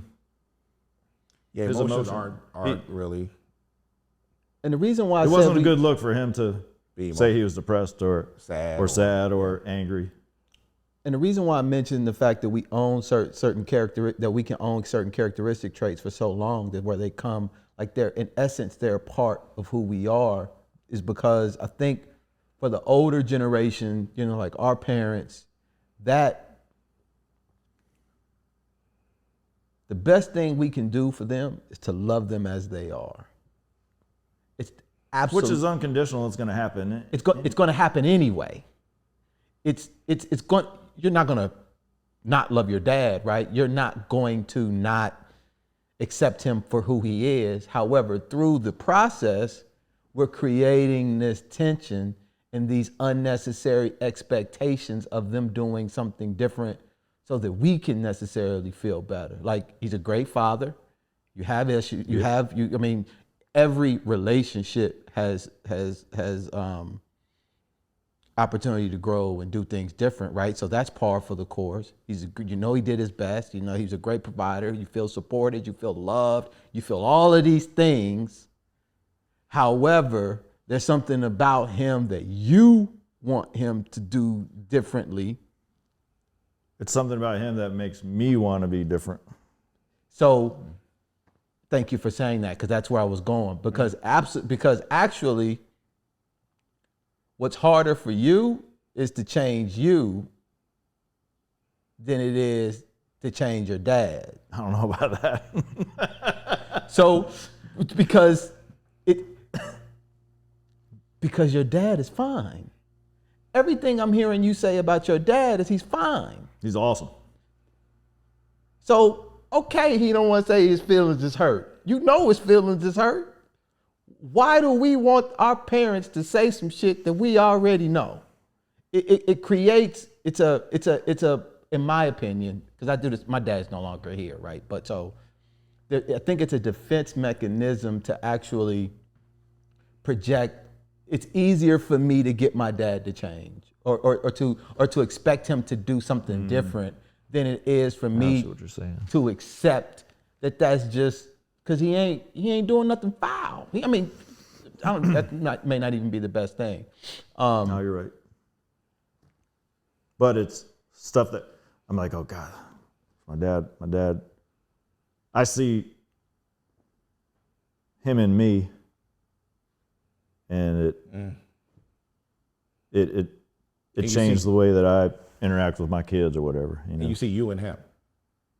Vice versa, or whatever you just said. Wait, what? You said you see him and you. Yeah. I'll be doing something like, oh God, that's my dad. Right, and vice versa. Do you see you and him? Like in those moments where he's quiet or whatever, do you see you, like when you start to get quiet, do you see that in him? Not so much, but yeah.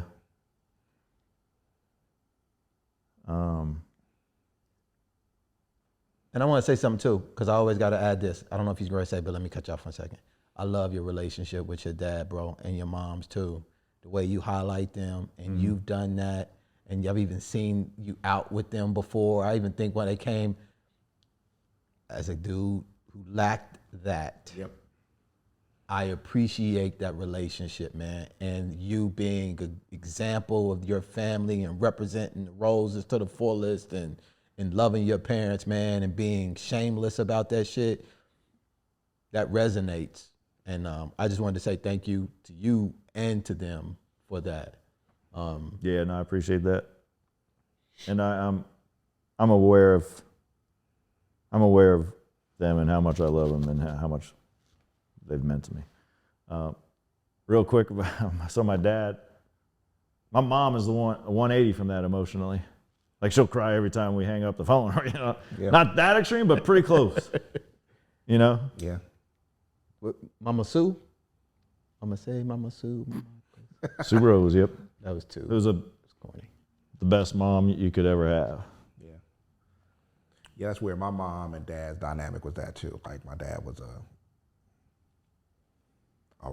rock. Like you could get no emotion from him. Like he would tell us, your feelings don't matter.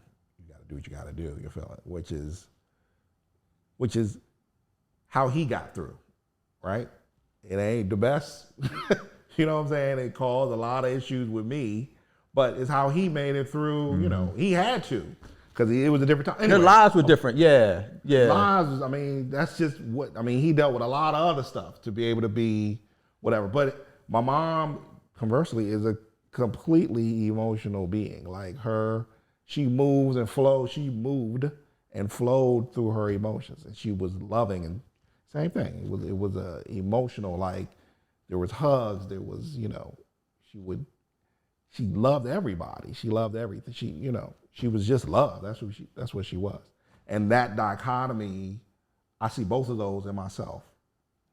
And it's weird. It's weird. And it's good you got the example, because then we have a broader pool to draw from. Unfortunately with like some of them, man, growing up, shit, like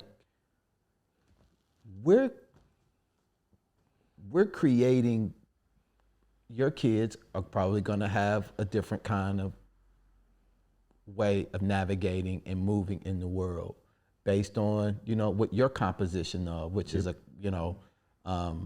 combination of your two parents, and then your wife, and then they're going, and then when they're kids, and then the next thing you know, because I feel like eventually at some point, this sounds fucked up, but we're gonna have the weakest human beings ever in the history. You know what? I agree. I was just talking to someone about this the other day, about the cycle of parents. Like my dad's dad I knew him briefly, but from what my dad tells me, was really bad alcoholic. Like so bad where, I think it was junior high, he would have to go to the bar and bring his dad home. That's a common story, yep. Now, you can imagine, so that was a cold situation, right? Mm-hmm. I came from, definitely from my mom's side, warm, loving, caring. And my kids are coming from too warm. Yep. To your point, so I wonder how our kids are they going to end up, are they going to be, because I was a good kid, and I wonder how us showering them with love on a continuous basis. It's not healthy. I get salty with them and put them in their place, but now the environment is changing. I tell them I love them. multiple times a day. right. What my dad, who knows if my dad ever told my dad that he loved it. Right. So, and when I say not healthy, meaning, and I don't mean that in a bad way. Sure, no, like, I know what you it's a cycle like everything else in life. Because we're going to produce weak kids that end up producing strong, because through the weakness, you develop strength. But what is weak though? So I'm gonna tell you what strong is. His daddy's daddy. Yeah, To get through the late 1800s. That's strong. But that's a different time. This though. is You my ain't gotta point. You don't have to have hard hands to be. So what I'm saying is,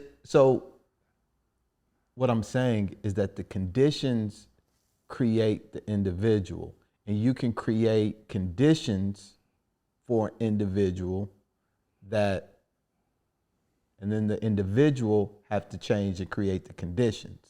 So, and it's a cycle. There's nothing's going to ever get better in perpetuity.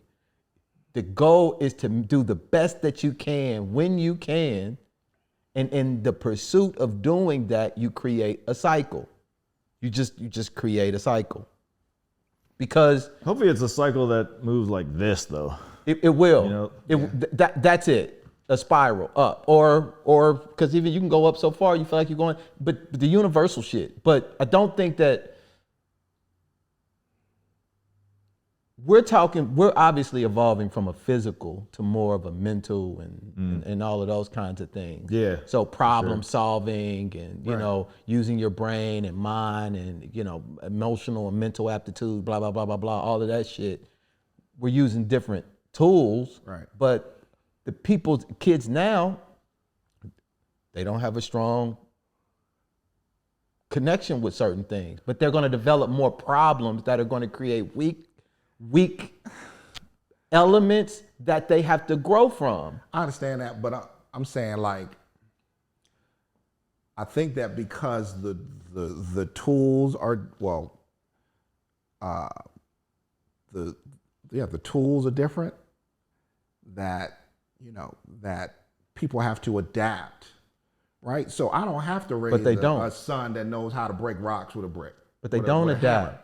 They do. It's adapt. You adapt, because instead of me focusing on teaching them how to break rocks with a hammer, I teach them how to problem solve and be strong in your pursuit, and understand how to fail, and understand that failing is part of your growth. And I didn't have that. Like, if you fail, that was the worst thing you could ever do. But as you're doing that, is that teaching any weakness? Or is that just teaching something different? I'll give you an example.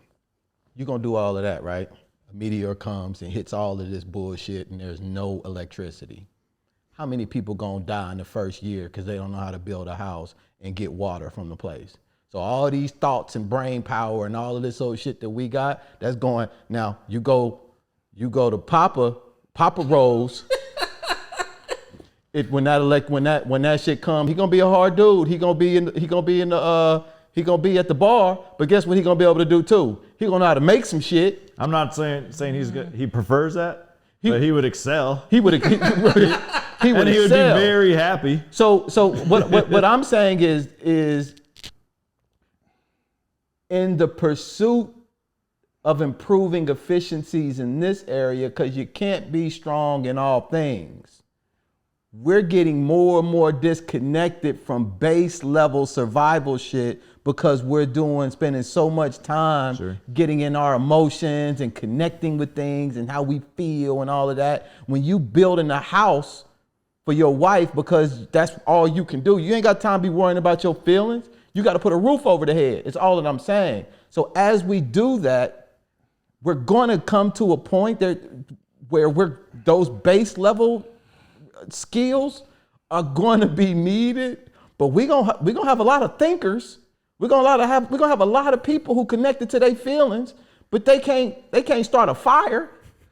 I get that. And they're gonna die. I get that, but again, I feel like At the same point, I guess you got to evolve. And then you'll evolve and do something else out of that. okay. Our kids ain't gonna be worrying about. There probably more than likely won't be a period in time where our kids are gonna have to talk about, I had to walk 10 miles to go to school. No, they won't. But they're gonna have to have a relatively equivalent struggle to overcome for their period of time. I just feel like, dog, it's all in. So if I raise my kids to understand failure and understand problem solving and understand not just how to build a house, but how to solve problems, then if a meteor hit, I would think that they would say, okay, I don't have no electricity, I got to figure something out. I got to figure out how to build a damn house. But they're gonna spend. I can problem solve on how to Bro, build a house. they're gonna spend 10 minutes. They're gonna spend 10 years talking about how they feel about having to build a house. I don't know if they're gonna spend 10 years. They're gonna spend 6 months. Then I didn't raise them right. Dude, They're gonna spend 10 minutes. we're raising our kids for the environment that they're in. That's true. I mean, Yeah. You're not can you raising imagine your raising your kid on an island compared to how you raise your kid now? It'd be totally different. But I really, and how they end up, fast forward 20 years, I would love to see the difference of those two people. Yeah. And imagine now, one of the biggest challenges I think we have with a lot of our kids, or our age range, a lot of us were raised to go get jobs. Well, guess what? Right. Ain't that many of them. You got 300, 400, 500 applications being Not submitted only that, for the jobs that we want. How many people are happy in those jobs? Right. That's the thing. Like, it's scary that I know we've heard about this on social media a lot, like how you're conditioned to go to high school and college and then get a job that you don't end up liking. Yeah. But that's what you're supposed to do. But I think that's changing. It's got to be changing because it's been being talked about so much. It's got, and for two, you're not setting your kids up to win. At the reproductive rate and the population growth, there won't be enough jobs. So if you can't teach your kid, you can't tell them to go to school, go to college and get a job. You better tell their ass if they gonna be competing, you better have a skill. You better have a skill and know how to create an opportunity for yourself. Because if the expectation is that there's going to be one waiting with the population growth and relative to the number of positions available, they just won't be there. It's not a good way of setting them up. 20, 30 years from now, automation, all of this other shit, it just won't be there. That made me think of something that was trippy when I first saw it. My mom kept a great book or folder of things I accomplished growing up, all the way through high school. Wow.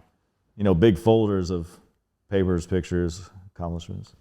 And each time, you fill it out, your name, grade, whatever, what you want to be when you grow up, right? My senior year, I looked back at it after I had gone through my psychosis and depression. Not gone through it, still. I go because we're talking about jobs and what you're supposed to do and be. And my senior entry, what do I want to do when I grow up? I wrote survive. That's crazy. And I wasn't that, I don't know if I self-premonition or whatever, like. Yeah. Do you feel like that's what you're doing now? No. Okay. It's what I did. I survived. Yeah. And now, I brushed on this earlier that I was convinced my life was not going to get better after the great childhood I had and even college years. And I can't explain to you, I've had a whole second life that blows the first life out of the water. That's dope. And everything, even not playing basketball, makes all the sense in the world because I have these 2 beautiful kids and wife. Yeah. If I would have played basketball at some Division II school, it would have, Yeah, it would have been different. It makes everything that still bothers me, I can go through the process, what I do on a weekly basis. Yeah. Of everything worked out. Couldn't imagine any better result. And I had to go through all that, and stuff didn't work out that I thought 100% was going to work out. Yep. How you like being a husband, man? Husband, huh?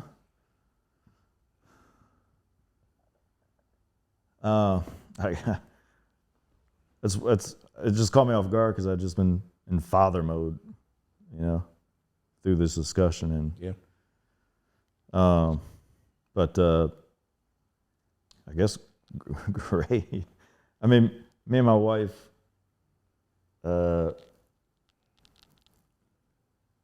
she's 9 years younger than me, and we were able to have a great pre-kid life and marriage, which I think goes a long way. We were traveling the world, for a good 7 years before we had kids and married. That's a loaded question, though, for whatever reason. You think? As opposed to not being a husband or not being married? No, I know it's tough. I wouldn't be shit without my wife. Okay. She does everything. How does that make you? As far as I mean, of course, like all the financials and like, I think I'd be homeless. Because I wouldn't do my I wouldn't be able to do my taxes. It would be so overwhelming for me. Do you feel like in those times when she understands, do you think that she, how do you think that she, I don't know, it seems like a lot of times like people around you suffer when you suffer because they feel bad because they don't want you to feel the way that you she's feel. a rock, man. She's my dad in the family. Yeah. Interesting. So, do you think she's that because that's the role she feels she has to play? No, that's just who she is. And the funny thing is, I got you. My wife and my dad don't get along. Because of that, because they're the same person. You married your dad.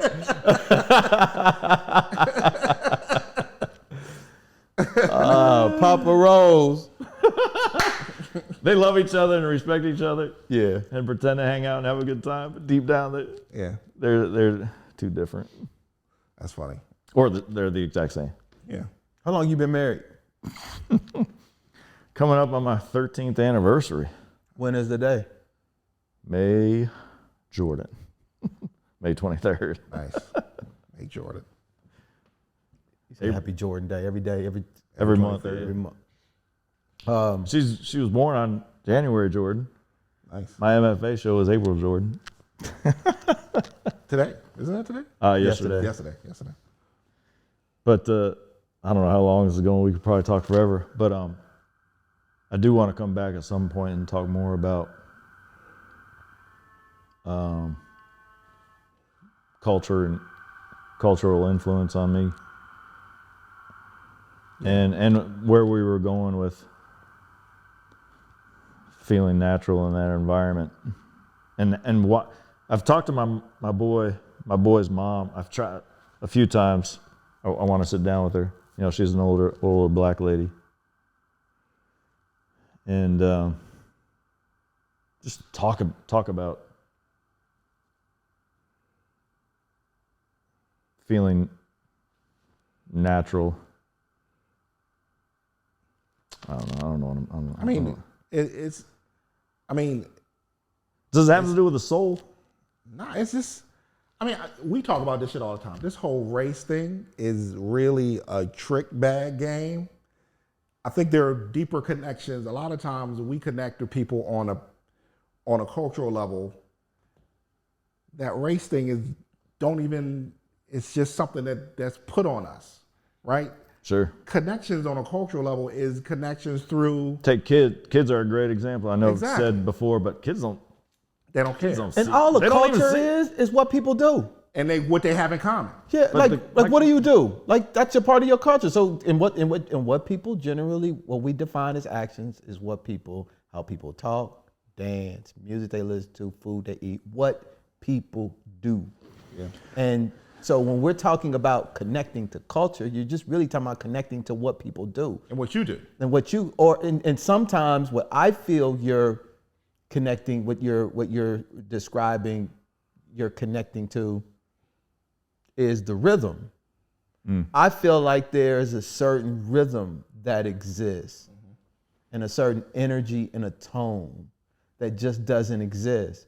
And it's something, because I don't want to blow somebody up. So you can be disconnected from the rhythm, even having the same skin tone.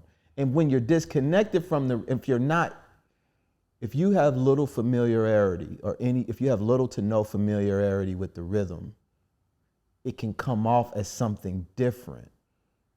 And it can be off-putting in some instances. And if you connect to it, it can be a natural thing that just resonates. And so what I feel, because a lot of it is just like, and our rhythm shows up in our food, shows up in our music, shows up in our the way that we dress, the way that we walk, and some of that might be related to freedom or something along those lines, or self-acceptance that you connect with, but it's not. I don't think it's the color, because to his point, that's the trick bag. The fact that we get caught up so often on skin tone. The Is reason this similar to mental illness and labels? you've got to be mentally fucking ill to judge somebody based on the color of their skin.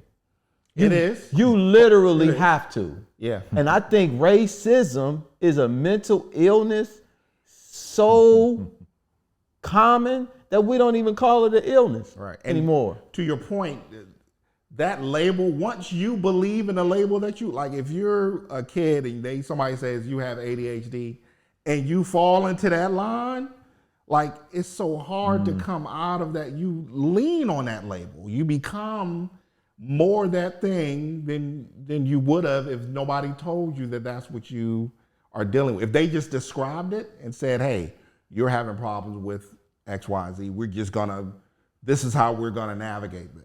As opposed to giving you that label, it's the same thing. Somebody gives you a label as this, that means you aren't supposed to like this, or this is foreign to you, or whatever, man. I think that's true, man. We all have a rhythm and a culture and a thing that we sort of gravitate towards, or creative, or an outlet, and all that stuff.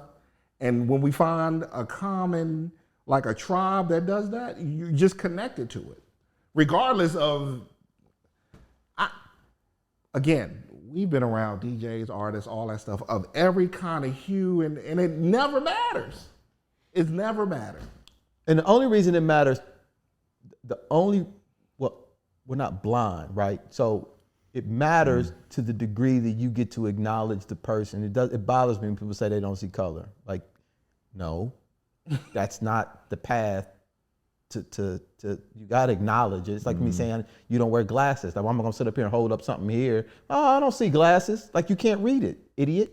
But I know that the way that you move in this space, you're perceived different than I am. How you deal with that, how you manage it, how you overcome it, me understanding that story about you can help me appreciate you and see you more clearly because of the things you got. In the same way, you understanding like how I have to move in another space because our paint jobs require us to operate in a specific way. It's just the world that we live in. But in terms of me judging you or in terms of my perception of one's value, it's never going to be based on the skin. It's based on your work. It's based on your heart, man. It's based on how much you love. It's based on how well you treat, a stranger. That's just as important to me as how much you treat the people you love. Like those things are what define a human being for me, more so than the color of their skin. And I'm gonna rock with you till the motherfucking wheels fall off. If you pure and you got love in your heart, man, and you an honest individual, regardless of what your paint job is. Yep. But I would like to as well, because I do think that there's an opportunity there. I always had a belief. The one thing I feel black and white people got to do is be more honest about their feelings and about their deepest, darkest shit. And it's a big issue when we don't feel we can be honest for fear of being labeled one thing or another. And if you've got a homeboy and his mom, I would, and if they your real people, like if they're your people's, which it sounds like they are, use that as an opportunity, man, to clear up any thoughts or any ideas or to learn more, because that is a loving space that your friendship has created, and you get to use that for whatever you want to use it for. Yep. And I would say get them uncomfortable. Get them real uncomfortable with your questions, with your thoughts, because we all are ignorant to the other person. And ignorance isn't the same as an intentional infraction. It's just ignorance. And love can help clear up, a lot of that ambiguity, but we've got to at least, take the first step. No, that's a great point. And I'm with you on that. That was really going through my head during last year with all the racial injustice, whatever you want to label it, call it. Yeah. When shit was really hitting the fan.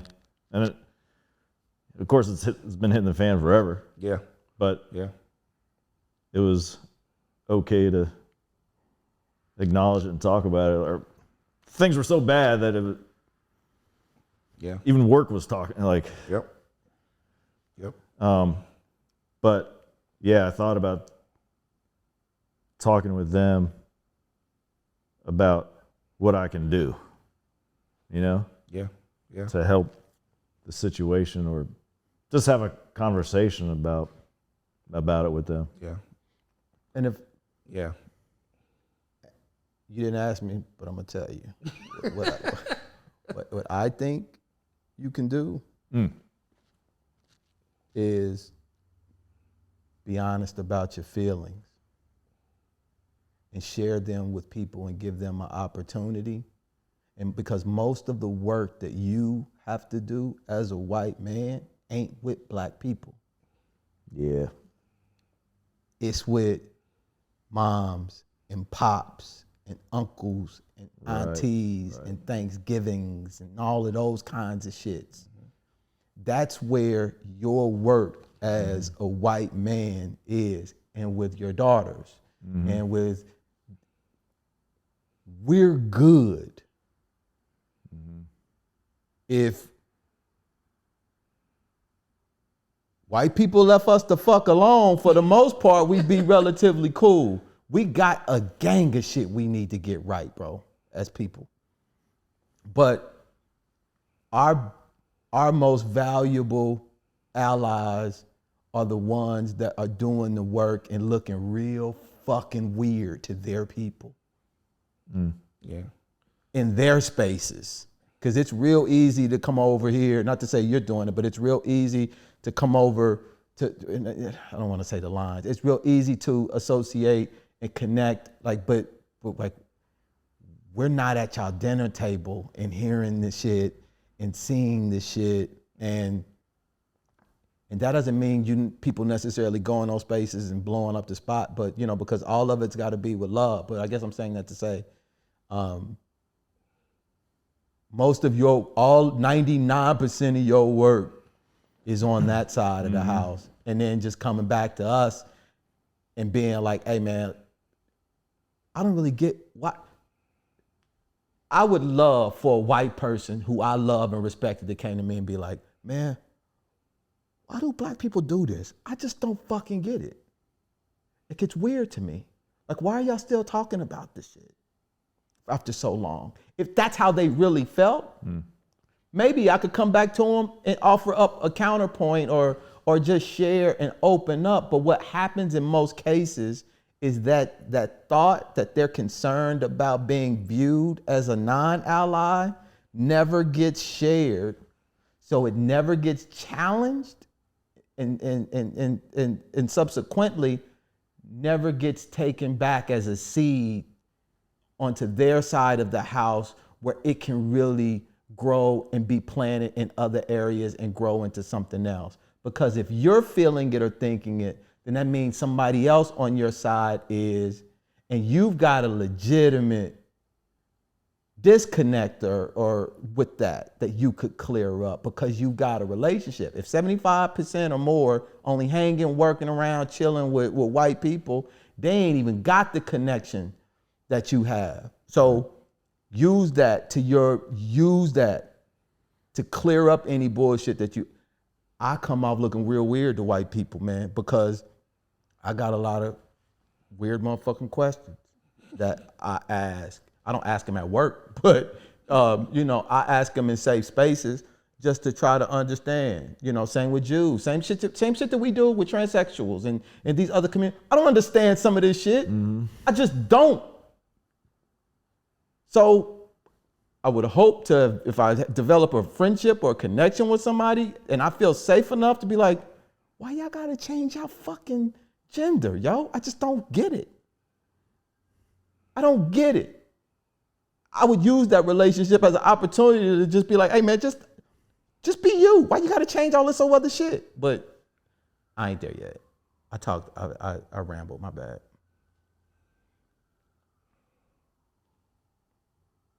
Thank you for coming on, bro. Yes, sir.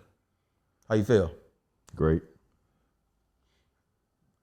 Hey man, you wanna I feel it's corny, but like naturally high. Nice. Just I think we got in a good zone, man. Yeah, we did. You're a dope artist, man. I just wanted to make sure that was on the in the ether. Yeah.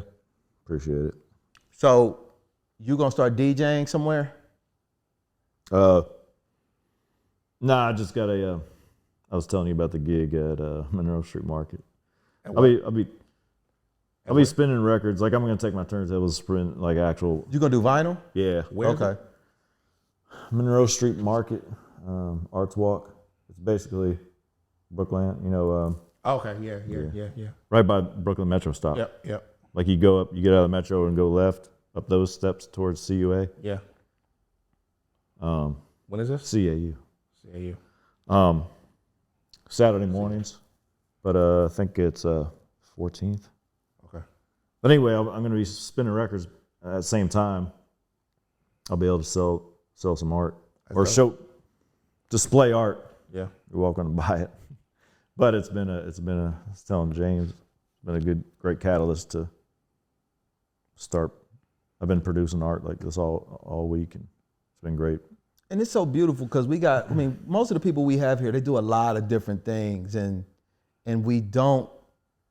I don't feel like people necessarily come on here to promote anything because we only got 7 people, and I don't think that'd be a good use of your time and energy if it's a marketing campaign. But you better 3 hours for them 7 ain't really. you better off just standing in front of New York Avenue and yelling out your damn website For 3 hours. but it's we just use it to connect, man, and try to have different kinds of conversations. I think it's cool for men to just sit up and just chat, man, and chop it up about a bunch of different things, mainly about, stuff that we struggling with, challenges or whatever. Yep. So you do a lot of shit. and we'll have you back, man, so you can talk more about that. Monroe Street Market, Monroe Street Market. Saturday morning. Great produce, great people, Farmers Market. good vibe, good family vibe. Dope. Shout out to the Roses. Roses, You live in, where do you live? Northern Virginia, DC? DC, Okay. Northeast, right past Brookline. And, Oh, yeah, so you're in the Michigan neighborhood. Park. Yeah, that's dope. Yeah. I got a lot of things like in my mind right now that I could say, but it would just go down. We would just be here forever. So, hope maybe I'll jot some stuff down. We can Talk make a about it part later. two. We get down for a part two. So Let me say this real quick. When I'm depressed, there's no art being made. And I know if I were to make art, I'd probably feel better, but it's not happening. Same way as I know for a fact, when I'm depressed, I know for a fact if I go outside and walk around the block, I'm gonna feel better. Yeah. But there's no getting up. so why don't you? It's being depressed. That's how. Because you're depressed. There's I can't get up. But that's I what, don't want to get up. I can't get up. So that's why I asked you, and you at least, the reason why I was asking what it looks like and to describe it is to separate the word from the action. Yeah. Because I feel like we have, at this age, I feel like we have a strong enough relationship to the process to where we know what's going on. I don't feel like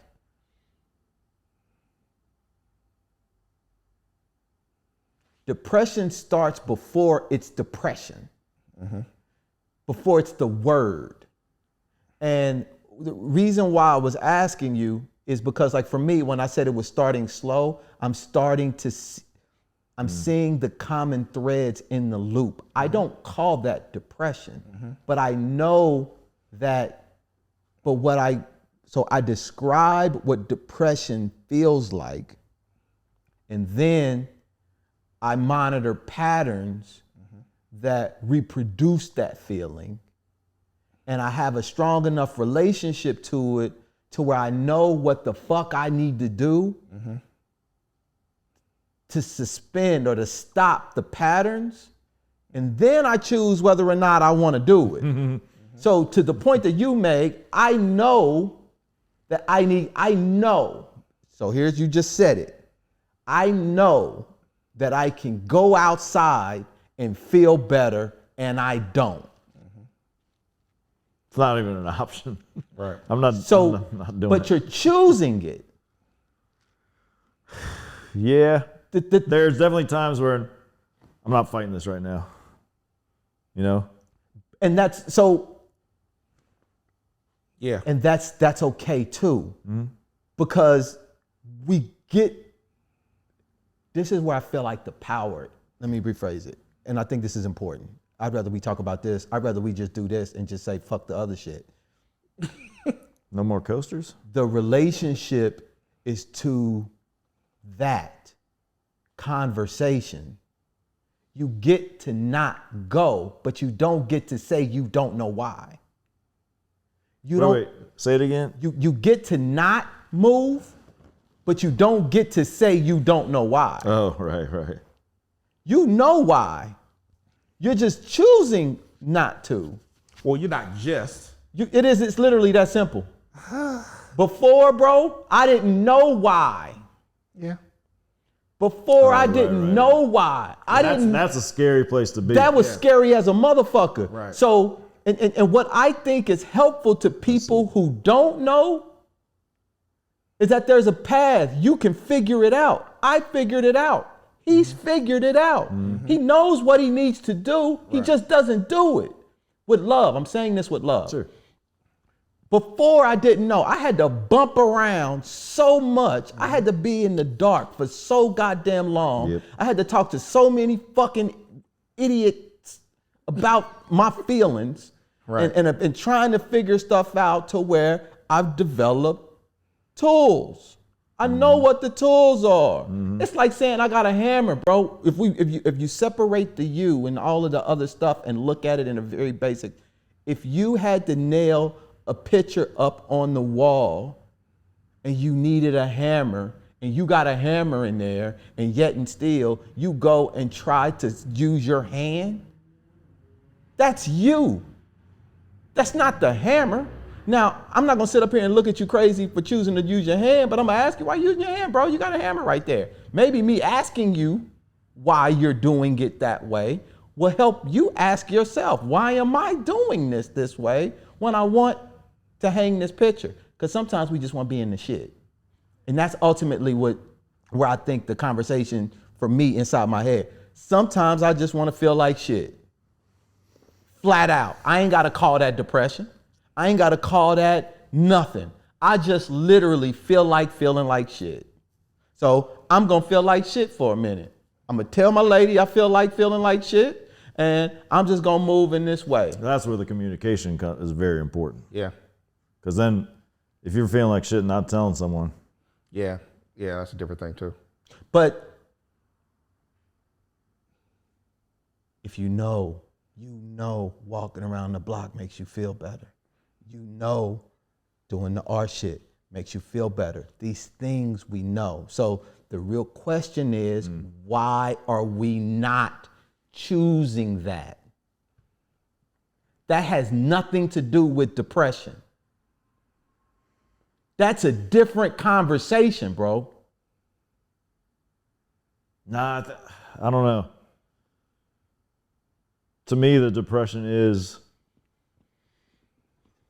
knowing what to do and not doing it. Or knowing that will help. It's not going to solve my depression, but I will feel better if I go outside. So what is depression? So this is what I mean when so removing the label.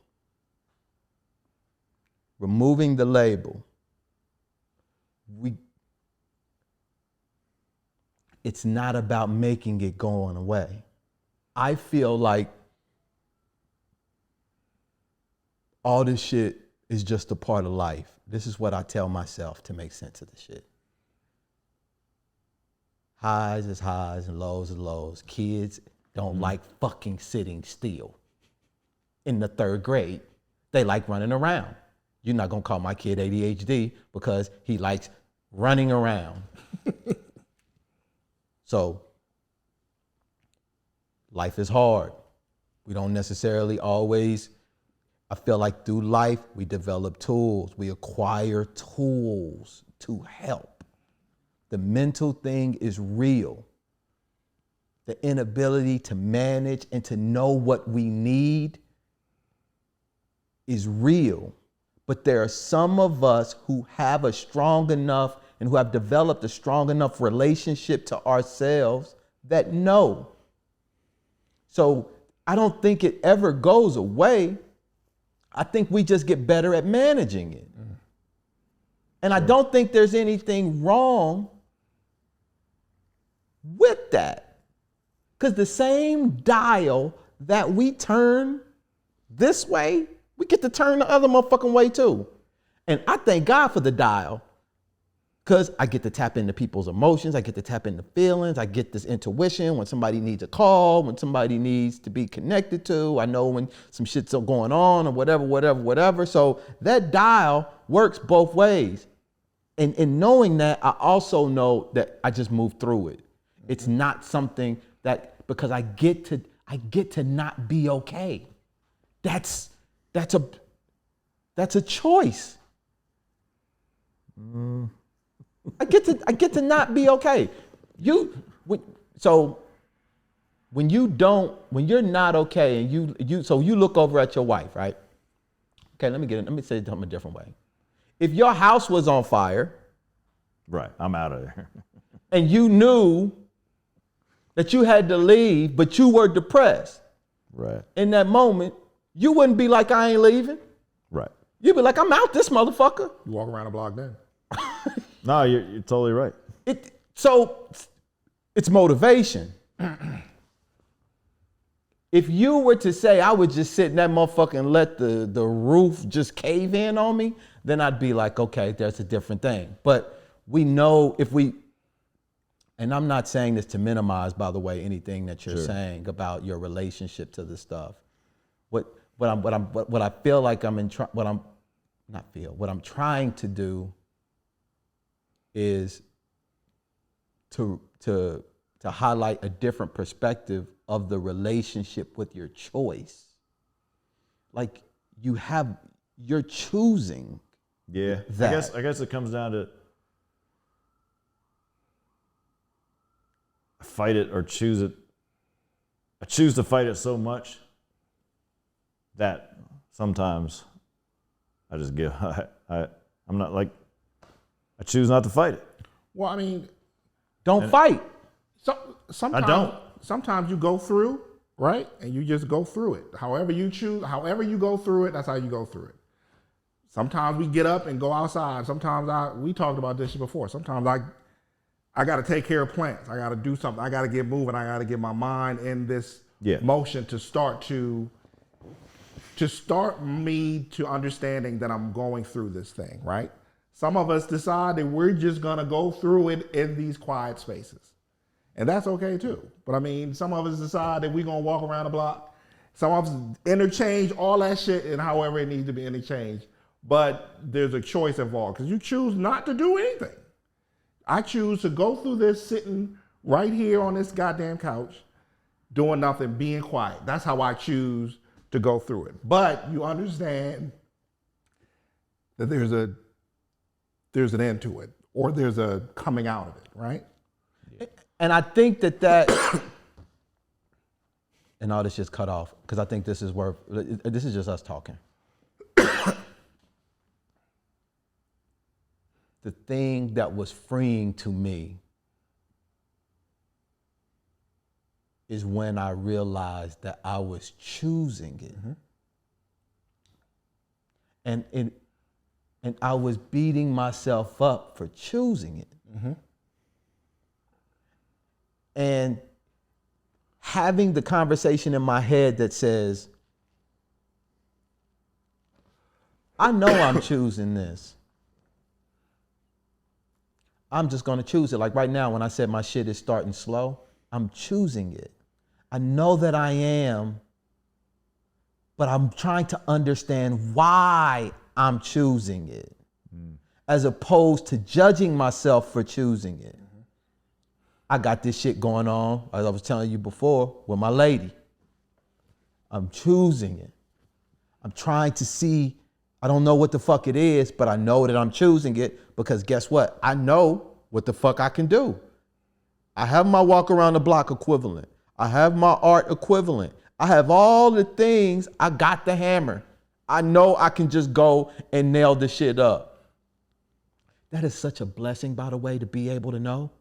And some people, I don't feel, get to that. Mm-hmm. When they taking themselves out, bro, they taking themselves out because they don't feel that they can acquire those tools. Yeah, definitely. 100%. But here's the thing, though. Even choosing to sit still and go through it that way is still dealing with it. But that's hard, bro. You're right. Depending on that's the last line. like, you know what I mean? But it's still seeing. But there's an end to it. But I'm going through this sitting still. Yeah, like. But I see what you're. It's all choices. But that going. See, I don't feel that low is low, and going through it is like years, and that is unbearable. Depending on what that person's low feels like to them. What do you mean going through it is years? Going through it for years. Imagine feeling your lowest low for years. Yeah. No, I'm saying let's say. And they moving around, they look like they having a good time, but they really ain't. But let's say, sometimes I wake up in the morning and I don't feel like doing shit. I'm not in a good space to do anything, right? Mm-hmm. Sometimes I just gotta sit there and sit there and sit there until I feel like moving. Okay. right? That's part of it. Like, I'm not gonna beat myself up. I'm not gonna feel like I gave up because I'm taking a moment to sit still for a minute. But there are people who are sitting still for years. Exactly, that's very true. So that's what I'm saying. Right. So that, to just, what Yeah. you're saying, just sitting in it and chilling, is definitely necessary. Right. And you shouldn't beat yourself up. Right. But Right. the But you people can't who stay are there. taking themselves out of here Right. are the ones who are feeling like that for years. Yeah. Yeah. And I don't know what their relationship is to it or what they felt like they couldn't go through, but I think it is helpful. I think it's helpful. There's something in my spirit that says it's right for people to know that you can feel that way and get to the other end to where you have acquired tools and still choose to not use them. Still choose to not use them. Because what I realized is that even now that I have the tools, I still don't use them. I spent all that time trying to acquire tools. Okay, I got the tools, now I don't use them. Now what the fuck were you really dealing with, idiot? Let's have that. There's a different conversation that you have once you have the tools. You spend all of this time trying to find them, and once you get them, you don't use them?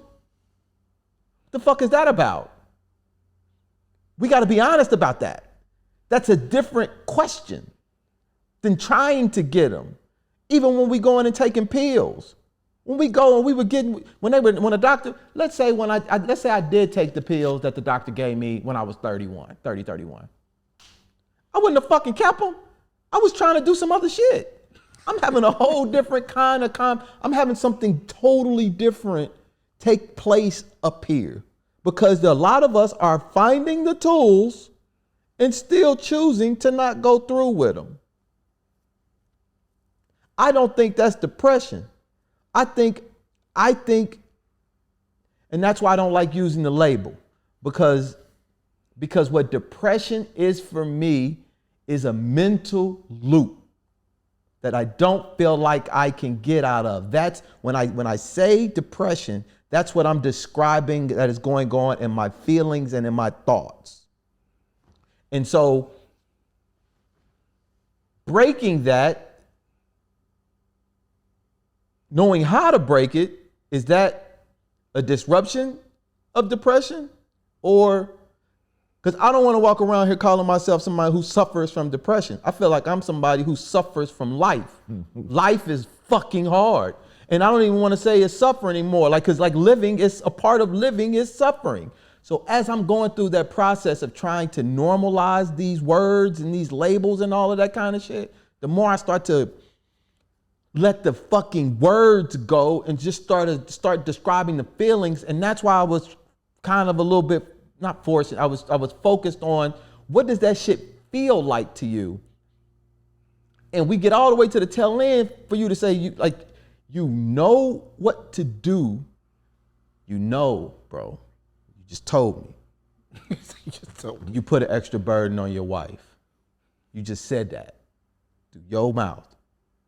You're choosing to be an extra burden. So the question is, why? Not to beat yourself up in that way, bro, but to understand it and then to ask yourself, do you want to choose something different? When do you want to choose something different? Because you get to choose something different. You got the tools. There's something going on in your relationship to the feelings that's different, I feel, based on what you're saying. My father died, bro. He could have went to the hospital. He knew something was wrong. He didn't want to go. Why in the fuck would you not want to go to the hospital? He was 200 pounds, 6'2", beautiful man. Pause. Beautiful. This nigga gets down to 110 pounds. Ain't nobody trying to get him to go check, see what the fuck is going on. Illness gets to a point to where now it's irreversible. But you could have gone. You knew something was wrong. Now you want to do everything you can. The choice was made. The choice was made. Now you want to try every fucking experimental drug on the planet. Choice was made. We got the cures, quote unquote. The question I think you and me and everybody else who struggles with this shit that we really need to answer is that why are we choosing what we're choosing? And then asking, because once you answer that, you start loving Pops and seeing Pops a little differently. But a choice that he's continuing to make over and over again about why he's not doing this thing in the way that he's doing it. The relationship to every motherfucking thing else changes once we start answering these questions that on like why we're choosing what we're choosing. Imagine your wife, and I'm gonna shut the fuck up. No, you ain't.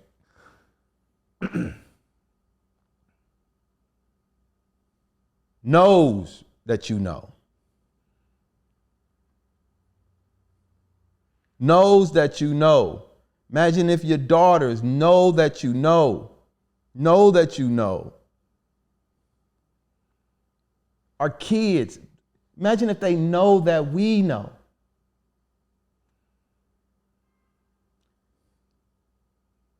How do we answer that to them? If we know.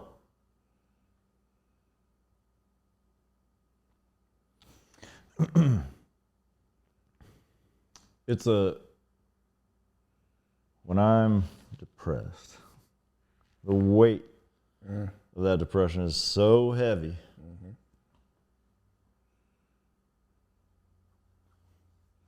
That choice is it's not possible. It's too much weight. I'm not lifting it right now.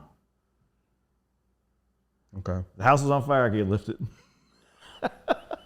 You know, I can go through life being depressed. I can fake it. I'm having a good week this week, and I'm genuinely happy and excited. But the majority of the time, I would say, if people knew the way I was feeling,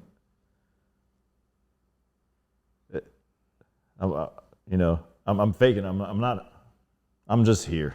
I'm not happy. My kids don't know the difference, but my wife. I can tell my wife, I'm depressed. I'm not happy. I don't know. So is depression a process for you? I can fake or is it, and then just, when I'm in bed, I'm no longer faking it. Like, Yeah. so is depression a process for you? Or is it just a place you just wake up and be at? Ask the question again. Is depression a process, or is it just a place you just arrive at without realizing how you got there? Oh yeah, for sure. That's what it is? Yeah. So you just, But I look at it as also I'm emotionally fragile.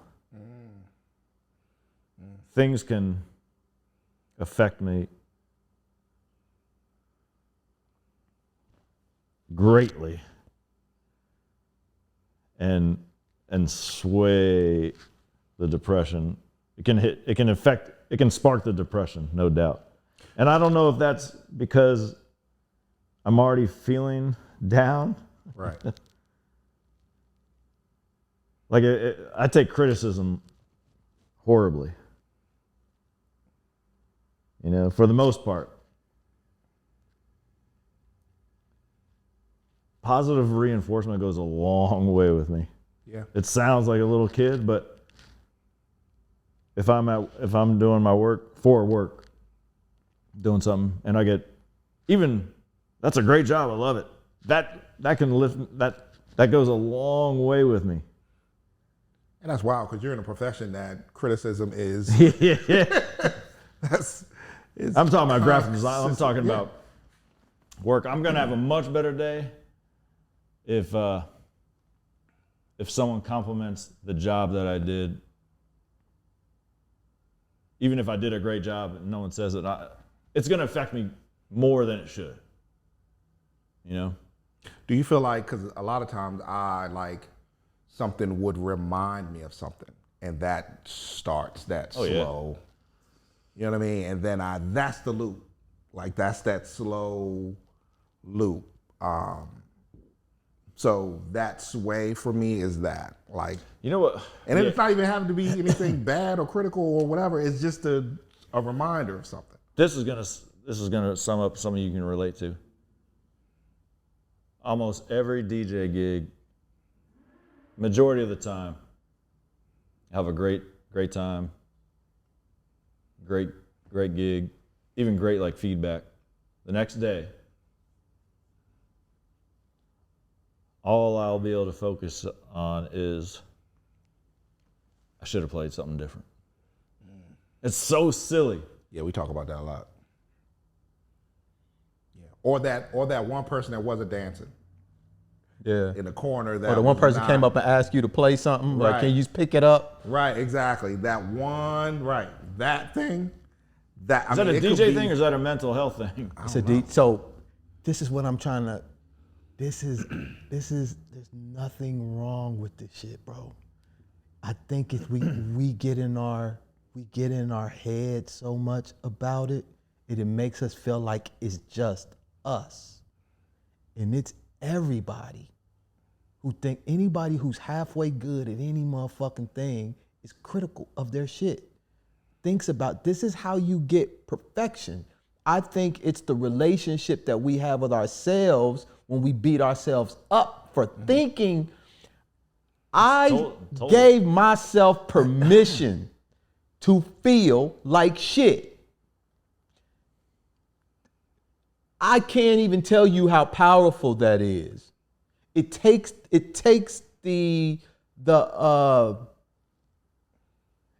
the sting of the analysis away by just giving myself permission to feel like that. I give myself permission to be critical of myself and not see it as a bad thing. Everything that we talk about doing, we're judging it. There's a story around it that we're adding. And what I'm saying is, telling a different story about the story is a part of shifting your relationship to it. Because once you start telling yourself different stuff about it,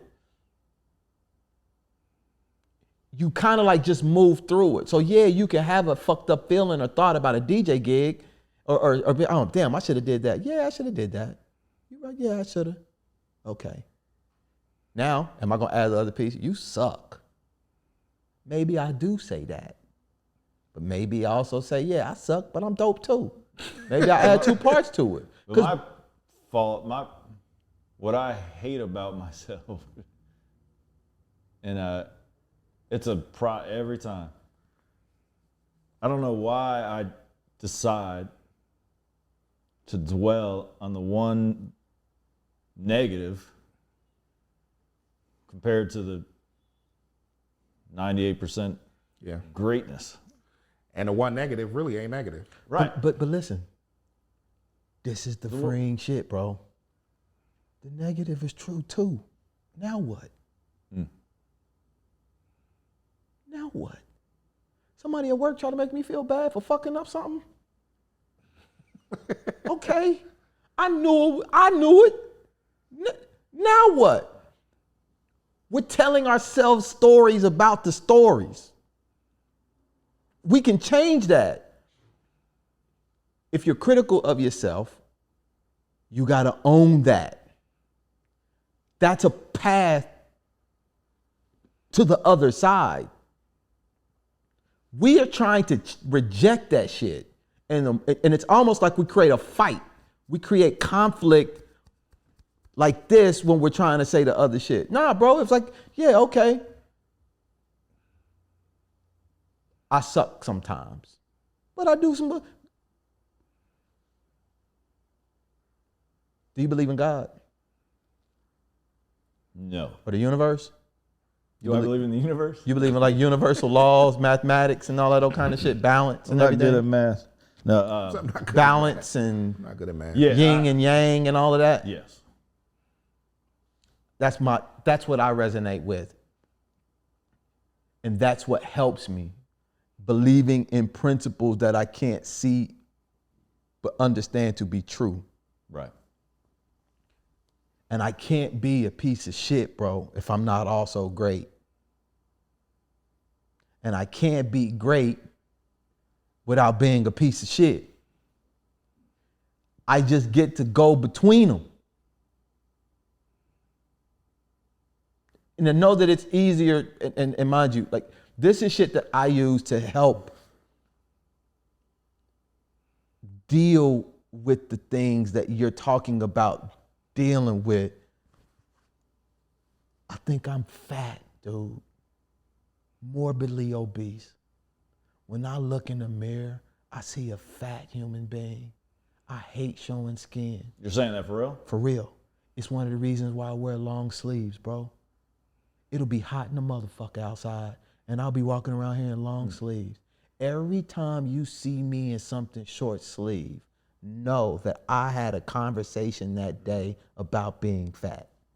I wear hats because it's like my fucking cape. It helps me cover. I don't like the way my face looks. I'm self-conscious about my teeth. Every day I get up, I got 100 million motherfucking negative stories I'm telling myself. But I got 100 million good ones too. And I had to stop fighting all of that shit and just telling myself, accepting the fact that that yin and yang, that duality in the universe, fuck James, it exists in the universe. So if it exists in the universe, it gotta exist in my little punk ass. So all of that bullshit, there's something in me that's countering that. That I figure out a way. So if today I feel like I'm fat or overweight or whatever the case may be, I might focus on the fact that I got feeling a little swaggy today. So, okay, I feel fat today, but I'm gonna feel swaggy. And let's say I feel fat and don't feel swaggy. I'm gonna feel like there's something. Well, that's a powerful tool that you have then to be able to do that. But it's the universe. And here's the thing though. I think we're all doing something to just get through. Yeah. Am I gonna call what I'm doing depression or poor self-image or whatever the fuck it is? I just call it living. I just call it living. Maybe it's all of that shit. It's definitely something, dog. When I look in the mirror and I see somebody 285 pounds, that's I don't know if the fuck is that psychosis or whatever the fuck it is, but I know that if I go 2 days without eating, bro, I'm gonna look in the mirror and feel like I'm thinner, and I know I ain't. I know I ain't, but I ain't gonna get a shit power cause just saying it to y'all, saying it out loud takes the sting away from it. And I know it now, right? So if I know it and I choose to not, now the loop piece that you were talking about, I refuse to let it get, to me, it's a process. Sometimes something can happen that triggers it, that makes the process feel accelerated, but in most cases, it's something that's lingering, that's kind of like just building up. And I monitor, because I've been dealing with my shit since I was like 15, from the time, probably since even before, but I know it now, but I don't let it get that to that far to where it just can't. That doesn't mean I'm not pushing through though. You know what I'm saying? Like, even in the process of doing that, I still gotta push through. Do your kids help you push through? Without them knowing yet, like subliminally? Yeah. They don't know. Yeah. No, but just My knowing kids that they're exist, there. My kids exist. Yeah. Knowing that they exist. For sure. Yeah, me too. Last thing I'll say is, not I know you're talking about food. I'm hungry as a mother right now. Oh, It's the longest I've gone without eating. So now you forever. just said lightweight that I'm fat. That's cool. I usually don't go 30 minutes without eating something. What I was going to say is I can't imagine a different situation of someone else's life and being depressed. Like, I deal with this, and I think I have like the perfect life as far as situational and depression. I know. I guess you don't like that. For me, Depression bro, almost- not yeah. depression almost ended me. And my life, in my eyes, is perfect. Like it couldn't, as far as family and upbringing and race. Yeah. You know. And it still almost ended me. So I can't imagine someone having a tough life and having depression. But see, I think that kind of stuff is relative, though. Yeah. Because like, Yeah. even when you say a good life, it's relative. And even when I say, that's why I stopped saying I had a shitty life, bro. And I can have just about as fucked up as a life a human being can have in terms of like origin story type shit.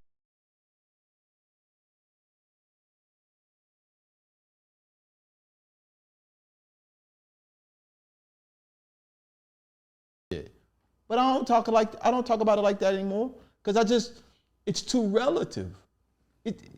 What metrics am I putting in there to even come to that conclusion to say I didn't have love? I had love. I had what I needed. Otherwise, I wouldn't be here.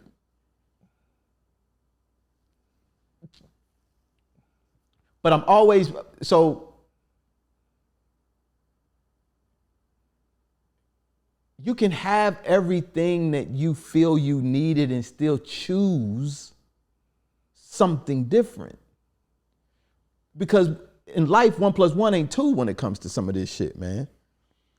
I think for you, like I'm diagnosing you with some shit. And that's not what I'm trying to do, bro, by the way. That's not what I'm trying to do.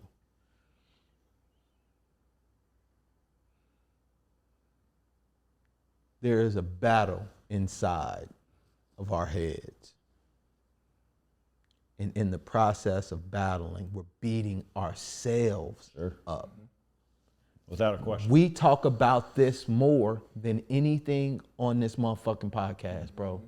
Giving ourselves grace and giving ourselves permission to be less than, whatever the fuck that means to the individual. Yeah. We spend most of our time talking about that because it's the biggest challenge that we had. Are we being the right father? Are we being the right friend?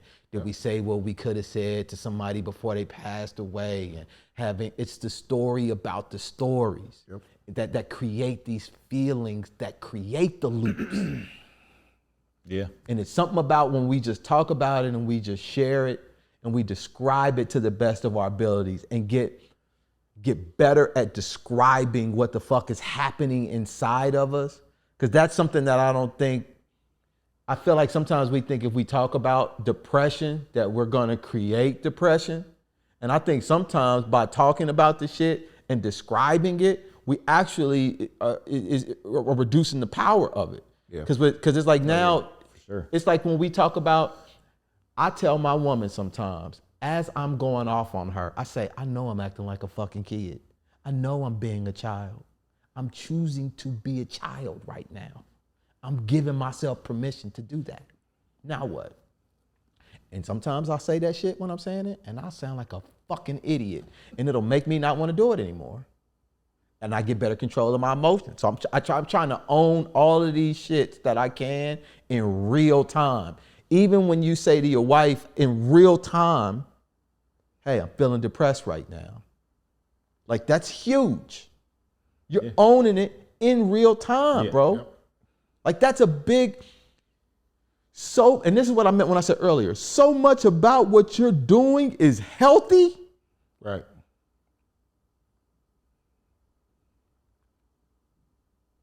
It's healthy.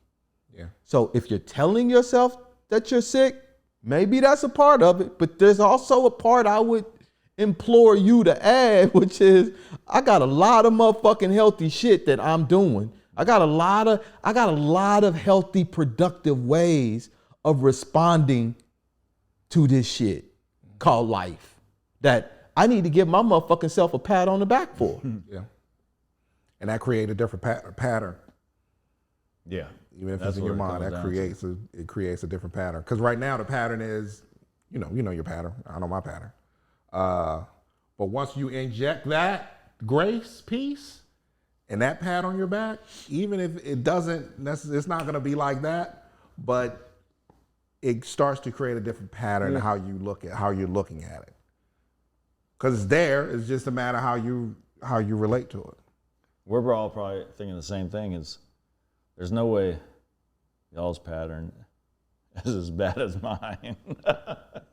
I think they're all the same, bro. I think so. It don't even matter. When I say pattern, I mean my mental thought process. Yeah. You think yours is bad. That's what means the most to me as an outside person. You think it's bad. And that's where I think the power of the mind comes from with some of it. Because we get to create this. You got a million things that you could tell yourself about that day, about any day. But we're telling ourselves these certain stories about the shit. Yeah. So, I know you got to go. But why do we dwell? Like, why do we like the feeling, man. of feeling horrible about yourself? Yeah. Listen, dog, I remember, man, I had such destructive behavior, bro. Like, and I still fight that feeling of wanting to have destructive behaviors not because I necessarily could control it, but it was almost like you want to be destructive. You want to tear shit up around. You want to break and tear everything around you up because that's the pattern that you're used to. Because I don't feel better. It's just that's what the fuck I'm used to doing. So that's the pattern that you develop. You feel this thing, right? And once that loop gets to going, you just start ripping out and tearing up everything around you, bro. And again, it don't make me feel better. It's just what I'm used to. And that makes me feel better. I don't know what the fuck. I don't know what the fuck that is. Like, but at some point, and this is to his point, like depression, there's a process, right? And at some point you have to insert a different pattern means something different. Like the healthy thing is saying, hey, I feel this way. Like this thing is happening, right? But once at some point you insert something different, then it disrupts that pattern. So now your relationship changes a little bit, even if it's a little bit, even if it's a small, like, I said on here before, man, I fucking water plants. And that disrupted my relationship to it. So I stop the destructive behavior. I'm able to catch it. And sometimes I have to go and sit still after I do that. Sometimes I get some air. Sometimes, you know what I'm saying? But I have to inject something and on a pattern on a regular basis. And that's the choice, to disrupt that pattern, man. Because if it goes its natural course for me, this shit, I mean, it is wild. You know what I'm saying? So I have to inject something and understand that, okay, I have to inject something here.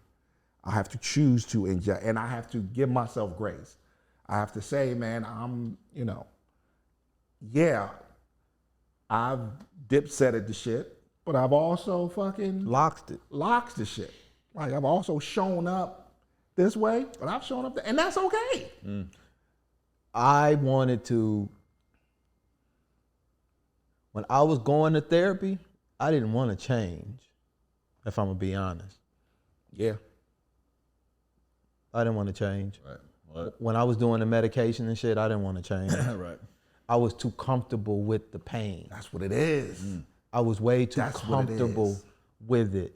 I was terrified at the idea of feeling something different That's what it is. and that going away. That's what it is. So I was way more cool with Right. staying like that. Right. But I had to go through the motions so that the people around me and myself didn't just feel like, nigga, you just totally giving up in Right. life. Like you just gonna really 100% give up, motherfucker? Right. But I'd really given up, but I just didn't want to admit that. Is that because it's the easy thing to do? It was, it was definitely the path of least It's resistance. comfortable, right? The path is comfortable. It's not easy because you feel worse every time, and that shit adds to the shit every other time. So, but it's a comfort in because you've been doing it so long. It's a comfort in the fuckery. It's like you walk past an alley that you don't walk down and got your ass whipped thousands of times, but you gonna walk that ever and you gonna get your, instead of just walking the other way and walking past the alley, you gonna, because that's what your comfort. And think about this. Until you choose something differently. Until you say, man, look, I gotta. You had a traumatic experience, 2nd, 3rd grade, about dying that you kind of put to the side and the weed brought up. There could potentially be something that you felt that you needed, that you didn't get when you were a kid, so you just cut yourself off.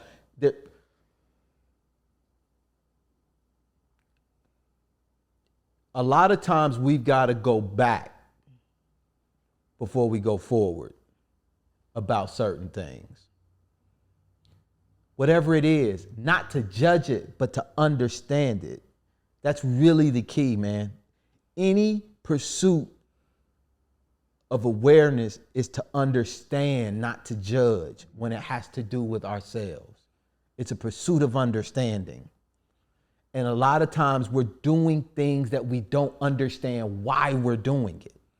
I don't know why I keep choosing this. I don't know why I keep choosing it. And because we don't know why, we'll say it's wrong. We'll say it's bad. We'll say it's something. We'll give it a label. And then because we don't know why we're doing it. Or it's counter to the story we want to tell ourselves about ourselves. Sometimes you got to go back and you got to own all the parts of the shit that you spent time trying to motherfucking hide and tried to disconnect from, just so that you can understand why you're making the decisions that you're making today. And so that you can choose something different, whatever it is. Or at least understand, because I think that's the clarity piece of it. So,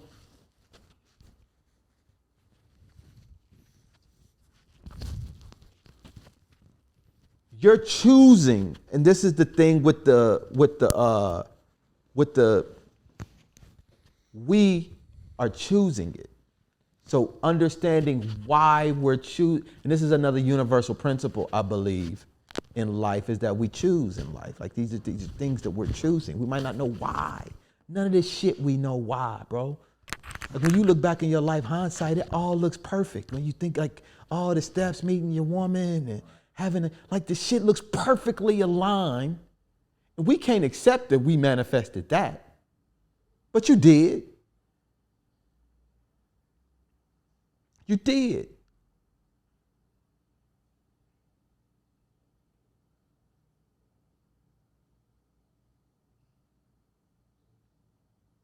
You did, bro. And you got a lot of beautiful things in your life, man. A lot of valuable things in your life that you made, that you created.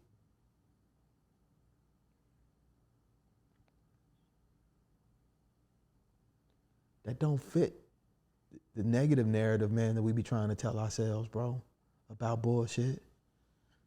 How the fuck can somebody make them two girls, dog, with all they fucking energy and life and love and joy?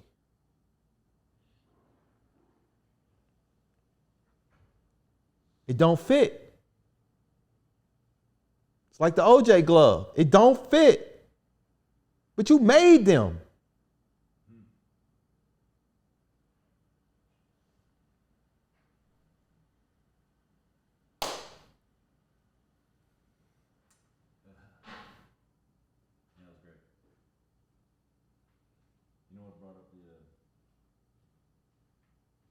causation of death and dying was nuclear war. Back in the day. And having to fucking go through them drills in school probably didn't help either. But that was the stem of it. That's what. Yeah, I think you asked if I had someone who died or passed away. Remember it? Mm-hmm. Yeah. But it was the visuals of the, because that was The movies that and was shit. They during- had that that was video. during that time where Yeah. this was early '80s, Cold War. They were always talking about it on the news. Yep. Arms race. See the big mushroom cloud. That was. I appreciate you coming on, man, and sharing your shit, bro. Yeah. And I don't even know how much of this we gon' air or can't air. Like the shit been cut off and shut off. It was for us, right? But I think as far as this stuff goes, like, and I don't even know how helpful it is to just air the shit. Like in general, me and him set this stuff up, and we say it all the time, man, because this really is for me and him, bro. Yeah. We create space so that we can shed light on all of the dark shit that we think about, because that's the way that it loses its power. And it's about shit, and our hope is to share us doing that with other people so that they can see at least what that looks like if they choose to at least want to go down the path of just trying to figure it out. And it is very important that you two are two black dudes doing this. Yeah. Right? Yep. Yeah. Yeah. But it does. This is true because we don't. I mean, in general, we don't. But it does transcend. I mean, shit. What we're talking about transcends any of that, really. But it's not common. It's not. Right. It's not common, not at all. And we ain't talking about no hoes. We ain't talking about current events. We ain't talking about hip hop. We not talking about sports. Yeah. Like the typical shit Hoes. you see.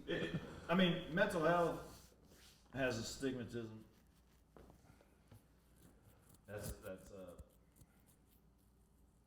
And everybody I know dealing with the shit. what's another step though for black people to talk about mental health. Yeah. Right? Yeah. It's a whole different thing. Yep.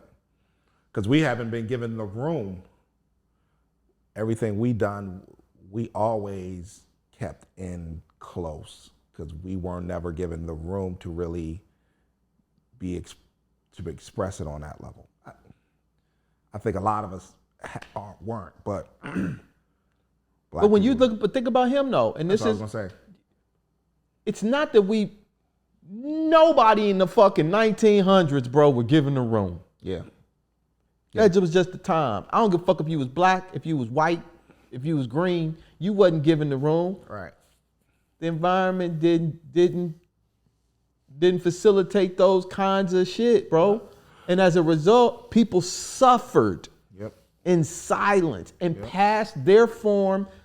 So, and this is why I think you see us dealing with the shit in a way, because they passed something down to us through the way they suffered.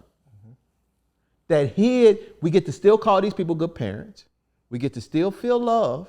We still have all of these positive thoughts about our parents, yet and still, niggas is walking around here feeling empty. Yep.